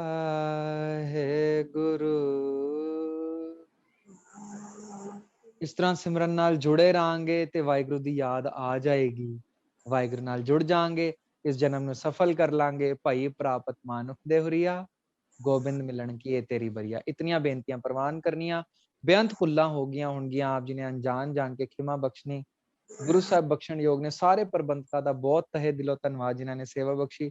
ਧੰਨ ਧੰਨ ਸਤਿਗੁਰੂ ਸ਼੍ਰੀ ਗੁਰੂ ਗ੍ਰੰਥ ਸਾਹਿਬ ਜੀ ਦਾ ਬਹੁਤ ਧੰਨਵਾਦ, ਜਿਹੜੇ ਬੜਾ ਕੁਝ ਬੁਲਵਾ ਲੈਂਦੇ ਨੇ ਆਪੇ, ਪਰ ਗਲਤੀਆਂ ਹੁੰਦੀਆਂ ਆਪ ਹੀ ਮਾਫ ਕਰ ਲੈਣਗੇ। ਆਪ ਜੀ ਸੰਗਤ ਨੇ ਬਖਸ਼ ਲੈਣਾ। ਆਓ ਫਤਿਹ ਗਜਾਈਏ ਜੀ। ਵਾਹਿਗੁਰੂ ਜੀ ਕਾ ਖਾਲਸਾ, ਵਾਹਿਗੁਰੂ ਜੀ ਕੀ ਫਤਿਹ। ਵੀਰ ਜੀ ਦਾ ਬਹੁਤ ਬਹੁਤ ਧੰਨਵਾਦ। ਬੜੇ ਸੋਹਣੇ ਢੰਗ ਦੇ ਨਾਲ ਸਭ ਨੂੰ ਸਮਝਾਉਣਾ ਕੀਤਾ ਕਿ ਅਸੀਂ ਗੁਰਦੁਆਰਾ ਸਾਹਿਬ ਨੂੰ ਆਰਾਮ ਕਰਨ ਨਾ ਬਣਾਈਏ। ਉੱਥੇ ਗੁਰੂਦੁਆਰਾ ਹੋਏ ਸੋਝੀ ਪਾਈ ਸੀ, ਧਰਮ ਸਿੱਖਣ ਦੇ ਲਈ, ਕੁਝ ਸਿੱਖਣ ਦੇ ਲਈ ਜਾਈਏ ਤੇ ਕੁਝ ਨਾ ਕੁਝ ਸਿੱਖ ਕੇ ਆਈਏ। ਬਹੁਤ ਬਹੁਤ ਧੰਨਵਾਦ ਜੀ। ਹੁਣ ਆਪਾਂ 1-2 ਹੈਂਡ ਰੇਜ਼ ਲਵਾਂਗੇ ਜੀ। ਵਾਹਿਗੁਰੂ ਜੀ ਕਾ ਖਾਲਸਾ, ਵਾਹਿਗੁਰੂ ਜੀ ਕੀ ਫਤਿਹ ਜੀ। ਜੀ ਹੁਣ ਜਿਹੜਾ ਮਤਲਬ ਕਿ ਡੇਰਿਆਂ 'ਚ ਨਾਲੇ ਸ੍ਰੀ ਗੁਰੂ ਗ੍ਰੰਥ ਸਾਹਿਬ ਜੀ ਦੀ ਸਥਾਪਨਾ ਗੀ, ਫਿਰ ਵੀ ਜੀ ਟੱਲ ਵਗੈਰਾ ਖੜਕਾਏ ਜਾਂਦੇ ਆ ਜੀ ਡੇਰਿਆਂ ਵਿੱਚ ਜੀ। ਫਿਰ ਆਪਾਂ ਨੂੰ ਜਿਹੜੇ ਡੇਰੇ ਆ ਉਹ ਬੰਦ ਕਰਵਾਉਣੇ ਚਾਹੀਦੇ ਆ ਜਾਂ ਨਹੀਂ ਜੀ? ਦੇਖੋ ਜੀ, ਜੇ ਆਪ ਇਤਨੇ ਸਮਰੱਥ ਹੋ ਕਿ ਡੇਰਾ ਬੰਦ ਕਰਵਾ ਸਕੋ ਤੇ ਆਪ ਜੀ ਆਪਣੇ ਕਦਮਾਂ ਦੀ ਧੂੜ ਥੋੜੀ ਸਾਨੂੰ ਵੀ ਪਹੁੰਚਾ ਦੇਣਾ, ਪਰ ਸਾਡੇ ਵੱਸ ਦੀ ਖੇਡ ਨਹੀਂ ਅਸੀਂ ਡੇਰੇ ਬੰਦ ਕਰਾ ਸਕੀਏ। ਕਰਵਾਣੇ ਚਾਹੀਦੇ ਨੇ, ਔਰ ਹੋ ਵੀ ਜਾਣਗੇ। ਬੜੀ ਕਰਨੀ ਵਾਲੇ ਸਿੱਖ ਕਰਵਾ ਲੈਣਗੇ। ਅਕਾਲੀ ਕੌਰ ਸਿੰਘ ਸਨ, ਕਸ਼ਮੀਰ ਦੇ ਸਿੰਘ ਸਾਹਿਬ ਸਨ। ਉਹ ਇਤਨਾ ਸਬਰ ਸੀ, ਉਹ ਇੱਕ ਡੇਰੇ 'ਚ ਗਏ, ਉਹਨਾਂ ਨੇ ਦੇਖਿਆ ਗੁਰੂ ਗ੍ਰੰਥ ਸਾਹਿਬ ਦੇ ਬਰਾਬਰ ਇੱਕ ਉਹ ਮਹੰਤ ਬਣ ਕੇ ਬੈਠੇ, ਤੇ ਉਸਨੂੰ ਜਾ ਕੇ ਕਹਿੰਦੇ ਨੇ ਕਿ ਸਿੰਘ ਸਾਹਿਬ ਇਹ ਗੱਦਾ ਗੁਰੂ ਗ੍ਰੰਥ ਸਾਹਿਬ ਦੇ ਬਰਾਬਰ ਲਗਾਇਆ, ਆਪ ਜੀ ਹਟਾ ਲਓ। ਤੇ ਕਹਿੰਦੇ ਨੇ ਦੌੜ ਜਾ ਇਧਰੋਂ, ਤੇ ਉਹਨਾਂ ਨੂੰ ਦੌੜਾ ਦਿੰਦੇ ਨੇ ਬਾਹਰ। ਉਹਨਾਂ ਦਾ ਨਾ ਨਿਹੰਗ ਬਾਣਾ ਸੀ, ਤੇ ਉਹ ਥੋੜੀ ਦੇਰ ਪਿੱਛੇ ਗੁਰਦੁਆਰੇ ਬੈਠ ਕੇ 5 ਮਿੰਟ ਉਹਨਾਂ ਨੇ ਸਿਮਰਨ ਕੀਤਾ, ਫਿਰ ਉੱਠ ਕੇ ਆਏ। ਕਹਿੰਦੇ ਨੇ ਸਿੰਘ ਸਾਹਿਬ ਦੁਬਾਰਾ ਉਹੀ ਗੱਲ ਰਿਪੀਟ ਕੀਤੀ, ਤੁਸੀਂ ਗੱਲ ਦੀ ਗਹਿਰਾਈ ਨੂੰ ਸਮਝਣਾ। ਦੁਬਾਰਾ ਉਹਨਾਂ ਦੇ ਕੋਲ ਗਏ, ਕਹਿੰਦੇ ਜੀ ਤੁਸੀਂ ਨਾ ਇਹ ਆਪਣਾ ਗੱਦਾ ਹਟਾ ਲਓ, ਗੁਰੂ ਗ੍ਰੰਥ ਸਾਹਿਬ ਦੇ ਬਰਾਬਰ ਤੁਸੀਂ ਲਾਇਆ, ਹਟਾ ਲਓ। ਉਹਨਾਂ ਨੇ ਕਿਹਾ ਤੂੰ ਫਿਰ ਆ ਗਿਆ? ਆਪਣੇ ਸੇਵਾਦਾਰ ਨੂੰ ਕਿਹਾ ਧੱਕੇ ਮਾਰ ਕੇ ਬਾਹਰ ਕੱਢੋ ਇਸਨੂੰ। ਉਹਨਾਂ ਨੇ ਬਾਹਰ ਕੱਢ ਦਿੱਤਾ। ਫਿਰ ਇਹ ਗਏ ਪਿੱਛੇ ਗੁਰਦੁਆਰੇ ਸਾਹਿਬ ਬੈਠ ਗਏ, 5-10 ਮਿੰਟ ਫਿਰ ਸਿਮਰਨ ਕੀਤਾ, ਫਿਰ ਖੜੇ ਹੋਏ, ਫਿਰ ਉਸ ਕੋਲ ਗਏ ਕਿ ਬਾਬਾ ਜੀ ਗੱਦਾ ਚੁੱਕ ਲਓ ਇਧਰ ਗੁਰੂ ਗ੍ਰੰਥ। ਦੇਖੋ ਇਤਨਾ ਸਬਰ ਹੈ ਸਾਡੇ ਵਿੱਚ। ਉਹਨਾਂ ਨੇ ਕਿਹਾ ਗੱਦਾ ਚੁੱਕ ਲਓ, ਤੇ ਉਹਨਾਂ ਨੇ ਇਸ ਵਾਰ ਮਾਰ ਕੁਟਾਈ ਕੀਤੀ ਉਹਨਾਂ ਦੀ ਚੰਗੀ ਤਰ੍ਹਾਂ ਮਾਰ ਕੁਟਾਈ, ਜ਼ਖਮੀ ਹਾਲਤ ਵਿੱਚ ਬਾਹਰ ਕੱਢ ਦਿੱਤਾ। ਉਹ ਫਿਰ ਪਿੱਛੇ ਗੁਰਦੁਆਰੇ ਬੈਠ ਗਏ, 10-20 ਮਿੰਟ ਸਿਮਰਨ ਕੀਤਾ, ਫਿਰ ਉੱਠ ਕੇ ਆਏ, ਕਹਿੰਦੇ ਬਾਬਾ ਜੀ ਗੱਦਾ ਚੁੱਕ ਲਓ। ਤੇ ਤੁਸੀਂ ਹੈਰਾਨ ਹੋਗੇ ਗੱਲ ਸੁਣ ਕੇ। ਉਸਨੇ ਗੱਦਾ ਚੁੱਕ ਲਿਆ, ਉਹ ਡਰ ਗਿਆ, ਅੰਦਰ ਤੱਕ ਘਬਰਾ ਗਿਆ। ਕਹਿੰਦਾ ਤੈਨੂੰ ਬੋਲ ਕੇ ਹਟਾਇਆ, ਗੁੱਸੇ ਨਾਲ ਹਟਾਇਆ, ਧੱਕੇ ਮਾਰ ਕੇ ਹਟਾਇਆ, ਲੱਤਾਂ ਮਾਰ ਕੇ ਜ਼ਖਮੀ ਕਰ ਦਿੱਤਾ, ਤੇਰੇ ਵਿੱਚ ਤਾਂ ਵੀ ਇਤਨਾ ਸਬਰ ਹੈ? ਉਸਨੇ ਗੱਦਾ ਚੁੱਕ ਲਿਆ। ਅਸੀਂ ਗੁਰੂ ਦੇ ਐਸੇ ਸਿੱਖ ਬਣੀਏ ਕਿ ਸਾਨੂੰ ਦੇਖ ਕੇ ਲੋਕੀ ਸਿੱਖ ਬਣ ਜਾਣ। ਤੇ ਇਸ ਲਈ ਮੈਂ ਕਹਿੰਦਾ ਹੁੰਦਾ, ਜਿਸਕੇ ਅੰਤਰ ਵਸੈ ਨਿਰੰਕਾਰ ਤਿਸ ਕੀ ਸੀਖ ਤਰੈ ਸੰਸਾਰ।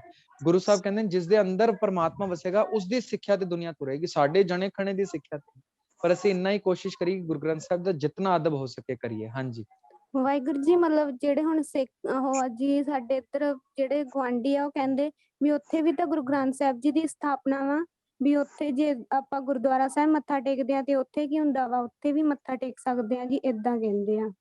ਬਿਲਕੁਲ ਟੇਕ ਸਕਦੇ ਹਾਂ, ਪਰ ਮੱਥਾ ਸਿਰਫ ਗੁਰੂ ਗ੍ਰੰਥ ਸਾਹਿਬ ਨੂੰ ਟੇਕ ਸਕਦੇ ਹਾਂ।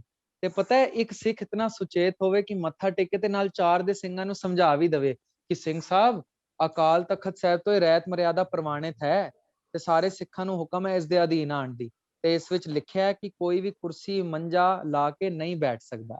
ਬਸ ਇਹੀ ਕਹਿਣਾ ਹੈ ਤੁਸੀਂ, ਬਾਕੀ ਸਬਰ ਰੱਖਣਾ ਆਪਣੇ ਅੰਦਰ ਤੇ ਅਰਦਾਸ ਕਰੀ ਜਾਣੀ, ਹੋਰ ਕੁਝ ਵੀ ਨਹੀਂ ਕਰ ਸਕਦੇ।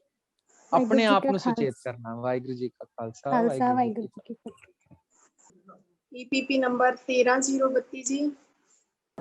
ਵਾਹਿਗੁਰੂ ਜੀ ਕਾ ਖਾਲਸਾ ਵਾਹਿਗੁਰੂ ਜੀ ਕੀ ਫਤਿਹ। ਵਾਹਿਗੁਰੂ ਜੀ ਕਾ ਖਾਲਸਾ ਵਾਹਿਗੁਰੂ ਜੀ ਕੀ ਫਤਿਹ। ਸਰ ਮੈਂ ਕੁਐਸਚਨ ਇਹ ਤੇ ਸੀ ਕਿਹਾ ਸੀ ਕਿ ਗੁਰੂ ਨਾਨਕ ਦੇਵ ਜੀ ਵੀ ਜੇਲ੍ਹ ਗਏ ਸੀ ਤੇ ਉਹ ਜੇਲ੍ਹ ਕਿਉਂ ਗਏ ਸੀ? ਅੱਛਾ, ਗੁਰੂ ਨਾਨਕ ਸਾਹਿਬ ਜੇਲ੍ਹ ਕਿਉਂ ਗਏ ਸੀ? ਦੇਖੋ, ਜਦੋਂ ਵੈਸੇ ਤੇ ਕੈਦੀਆਂ ਨੂੰ ਜੇਲ੍ਹ ਪਾਇਆ ਜਾਂਦਾ ਹੈ, ਪਰ ਕਈ ਵਾਰ ਕੀ ਹੁੰਦਾ ਸੱਚ ਦੀ ਗੱਲ ਹੋਵੇ ਨਾ ਤਾਂ ਵੀ ਜੇਲ੍ਹ ਪਾ ਦਿੱਤਾ ਜਾਂਦਾ ਹੈ। ਗੁਰੂ ਨਾਨਕ ਸਾਹਿਬ ਨੇ ਨਾ ਬਾਬਰ ਨੂੰ ਜਾ ਕੇ ਕਹਿ ਦਿੱਤਾ ਜਾਬਰ। ਹੁਣ ਤੁਸੀਂ ਦੇਖੋ, ਮੈਂ ਦੇਖਿਆ ਮੋਦੀ ਤੇ ਨਾ ਕਿਸੇ ਉਸਨੇ ਚੁਟਕਲਾ ਬਣਾਇਆ ਕਿਸੇ ਕਮੇਡੀਅਨ ਨੇ ਤੇ ਉਸਨੂੰ ਜੇਲ੍ਹ ਹੋ ਗਈ ਹੁਣੇ। ਉਹ ਜਣਾ ਖਣਾ ਮੋਦੀ ਹੈ ਕੀ ਚੀਜ਼, ਦੇਸ਼ ਦਾ ਪ੍ਰਧਾਨ ਮੰਤਰੀ, ਉਹ ਵਕਤ ਦਾ ਗੁਰੂ ਹੋਣ ਤੇ ਉਹਨਾਂ ਨੇ ਕਹਿ ਦਿੱਤਾ ਓਏ ਵਕਤ ਦੇ ਰਾਜੇ ਨੂੰ, ਹਿੰਦੁਸਤਾਨ ਦੇ ਰਾਜੇ ਨੂੰ ਤੂੰ ਬਾਬਰ ਨਹੀਂ ਤੂੰ ਜਾਬਰ ਹੈ, ਤੇ ਪਿਆਰ ਕਰੇਗਾ ਜੀ ਅੱਗੋਂ? ਤੇ ਤਾਂ ਕਰਕੇ ਉਸਨੇ ਜੇਲ੍ਹ ਪਾਇਆ। ਆਖਰੀ 9 ਸਾਲਾਂ ਵਿੱਚ ਸ਼ਰਾਬ ਛੋੜ ਦਿੱਤੀ ਸੀ। ਇਹ ਗੱਲ ਸਾਰਿਆਂ ਨੂੰ ਕਹਿਣ ਵਾਲੀ ਚੀਜ਼ ਹੈ। ਉਹ ਗੁਰੂ ਨਾਨਕ ਸਾਹਿਬ ਤੋਂ ਇਤਨਾ ਪ੍ਰਭਾਵਿਤ ਹੋਇਆ, ਇਤਨਾ ਮੁਤਾਸਿਰ ਹੋਇਆ ਕਿ ਉਸਨੇ ਸ਼ਰਾਬ ਛੱਡ ਦਿੱਤੀ ਗੁਰੂ ਨਾਨਕ ਸਾਹਿਬ ਦਾ ਜੀਵਨ ਦੇਖ ਕੇ। ਜਿਵੇਂ ਅਕਾਲੀ ਕੌਰ ਸਿੰਘ ਨੂੰ ਦੇਖ ਕੇ ਉਸਨੇ ਗੱਦਾ ਚੁੱਕ ਲਿਆ, ਗੁਰੂ ਦਾ ਜੀਵਨ ਕੈਸਾ ਕਿ ਉਸਨੇ ਸ਼ਰਾਬ ਛੱਡ ਦਿੱਤੀ ਤੇ ਆਪਣਾ ਪਛਤਾਤਾਪ ਕਰਨਾ ਸ਼ੁਰੂ ਹੋ ਗਿਆ ਸੀ। ਜਿਵੇਂ ਔਰੰਗਜ਼ੇਬ ਚਿੱਠੀ ਪੜ੍ਹ ਕੇ ਪਛਤਾਤਾਪ ਕਰਦਾ ਹੈ, ਇਹ ਗੁਰੂ ਦਾ ਬਿਰਧ ਹੈ। ਉਹਨਾਂ ਨੂੰ ਜੇਲ੍ਹ ਹੋਈ ਸੀ ਅਨਨੋਨ ਰੀਜ਼ਨਸ ਨਹੀਂ, ਇਨਵੈਲਿਡ ਰੀਜ਼ਨਸ ਕਰਕੇ। ਜੀ ਅਸੀਂ ਜੀਵਨ ਬਣਾਉਣਾ ਹੈ ਗੁਰੂ ਦੇ ਆਸ਼ੇ ਉੱਤੇ। ਜੀ ਬਹੁਤ ਧੰਨਵਾਦ ਵੀਰ ਜੀ। ਹੈਂਡ ਰੇਜ਼ ਤੇ ਕਾਫੀ ਨੇ, ਕਾਫੀ ਬੱਚਿਆਂ ਦੇ ਸਵਾਲ ਨੇ ਤੇ ਬੱਚਿਆਂ ਨੂੰ ਬੇਨਤੀ ਹੈ ਕਿ ਆਪਣੇ ਸਵਾਲ ਹੈ ਜਿਹੜੇ ਉਹ ਚੈਟ ਬਾਕਸ ਦੇ ਵਿੱਚ ਲਿਖੇ ਜਾਣ, ਕਿਸੇ ਦਿਨ ਫਿਰ ਜਿਹੜੇ ਆਨਸਰ ਦਿੱਤੇ ਜਾਣਗੇ ਕਿਉਂਕਿ ਹੁਣ ਸਮਾਂ ਨਹੀਂ ਤੇ ਕਾਫੀ। ਕੋਈ ਨਾ ਜੀਓ, ਇਹ ਮੇਰਾ ਨੰਬਰ ਵੀ ਆਪ ਜੀ ਪ੍ਰੋਵਾਈਡ ਕਰ ਸਕਦੇ ਹੋ, ਇਹ ਸਾਰੇ ਨੋਟ ਡਾਊਨ ਕਰ ਲੈਣ। ਜੇ ਸਵਾਲ ਹਨ ਤੇ ਅਸੀਂ ਕੋਸ਼ਿਸ਼ ਕਰਾਂਗੇ ਉਹਨਾਂ ਨੂੰ WhatsApp ਤੇ ਜਵਾਬ ਦੇਣ ਦੀ, ਜੇ ਕਿਸੇ ਨੇ ਸਵਾਲ ਪੁੱਛਣੇ ਹੋਣ ਤੇ। ਐਜੂਕੇਟ ਪੰਜਾਬ ਪ੍ਰੋਜੈਕਟ ਦੀ ਪੂਰੀ ਟੀਮ ਵੱਲੋਂ ਤੁਹਾਡਾ ਬਹੁਤ-ਬਹੁਤ ਸਵਾਗਤ ਵੀ ਹੈ, ਧੰਨਵਾਦ ਵੀ ਹੈ ਕਿ ਕਿਸੇ ਦਿਨ ਫਿਰ ਸੈਸ਼ਨ ਆ ਜਿਹੜਾ ਉਹ ਰੱਖਾਂਗੇ ਸਵਾਲ ਜਵਾਬ ਦਾ ਹੀ। ਜਿਹੜੇ ਬੱਚਿਆਂ ਦੇ ਸਵਾਲ ਰਹਿ ਗਏ ਨੇ ਉਹ ਆਪਾਂ ਸਵਾਲ ਜਵਾਬ ਦਾ ਸੈਸ਼ਨ ਫਿਰ ਰੱਖ ਲਵਾਂਗੇ ਜੀ। ਸ਼ੁਕਰ ਹੈ ਜੀ, ਫਿਰ ਆਉਣਾ ਜੀ, ਬੇਨਤੀ ਹੈ ਤੁਹਾਨੂੰ ਹੁਕਮ ਆਪਣਾ ਲਾਇਓ ਸਮਾਂ ਜੀ। ਫਿਰ ਦੇਣਾ। ਸੋ ਬਹੁਤ-ਬਹੁਤ ਧੰਨਵਾਦ। ਹਾਂਜੀ, ਬਹੁਤ-ਬਹੁਤ ਧੰਨਵਾਦ ਜੀ। ਵਾਹਿਗੁਰੂ ਜੀ ਕਾ ਖਾਲਸਾ, ਵਾਹਿਗੁਰੂ ਜੀ ਕੀ ਫਤਿਹ। ਵਾਹਿਗੁਰੂ ਜੀ ਕੀ ਫਤਿਹ।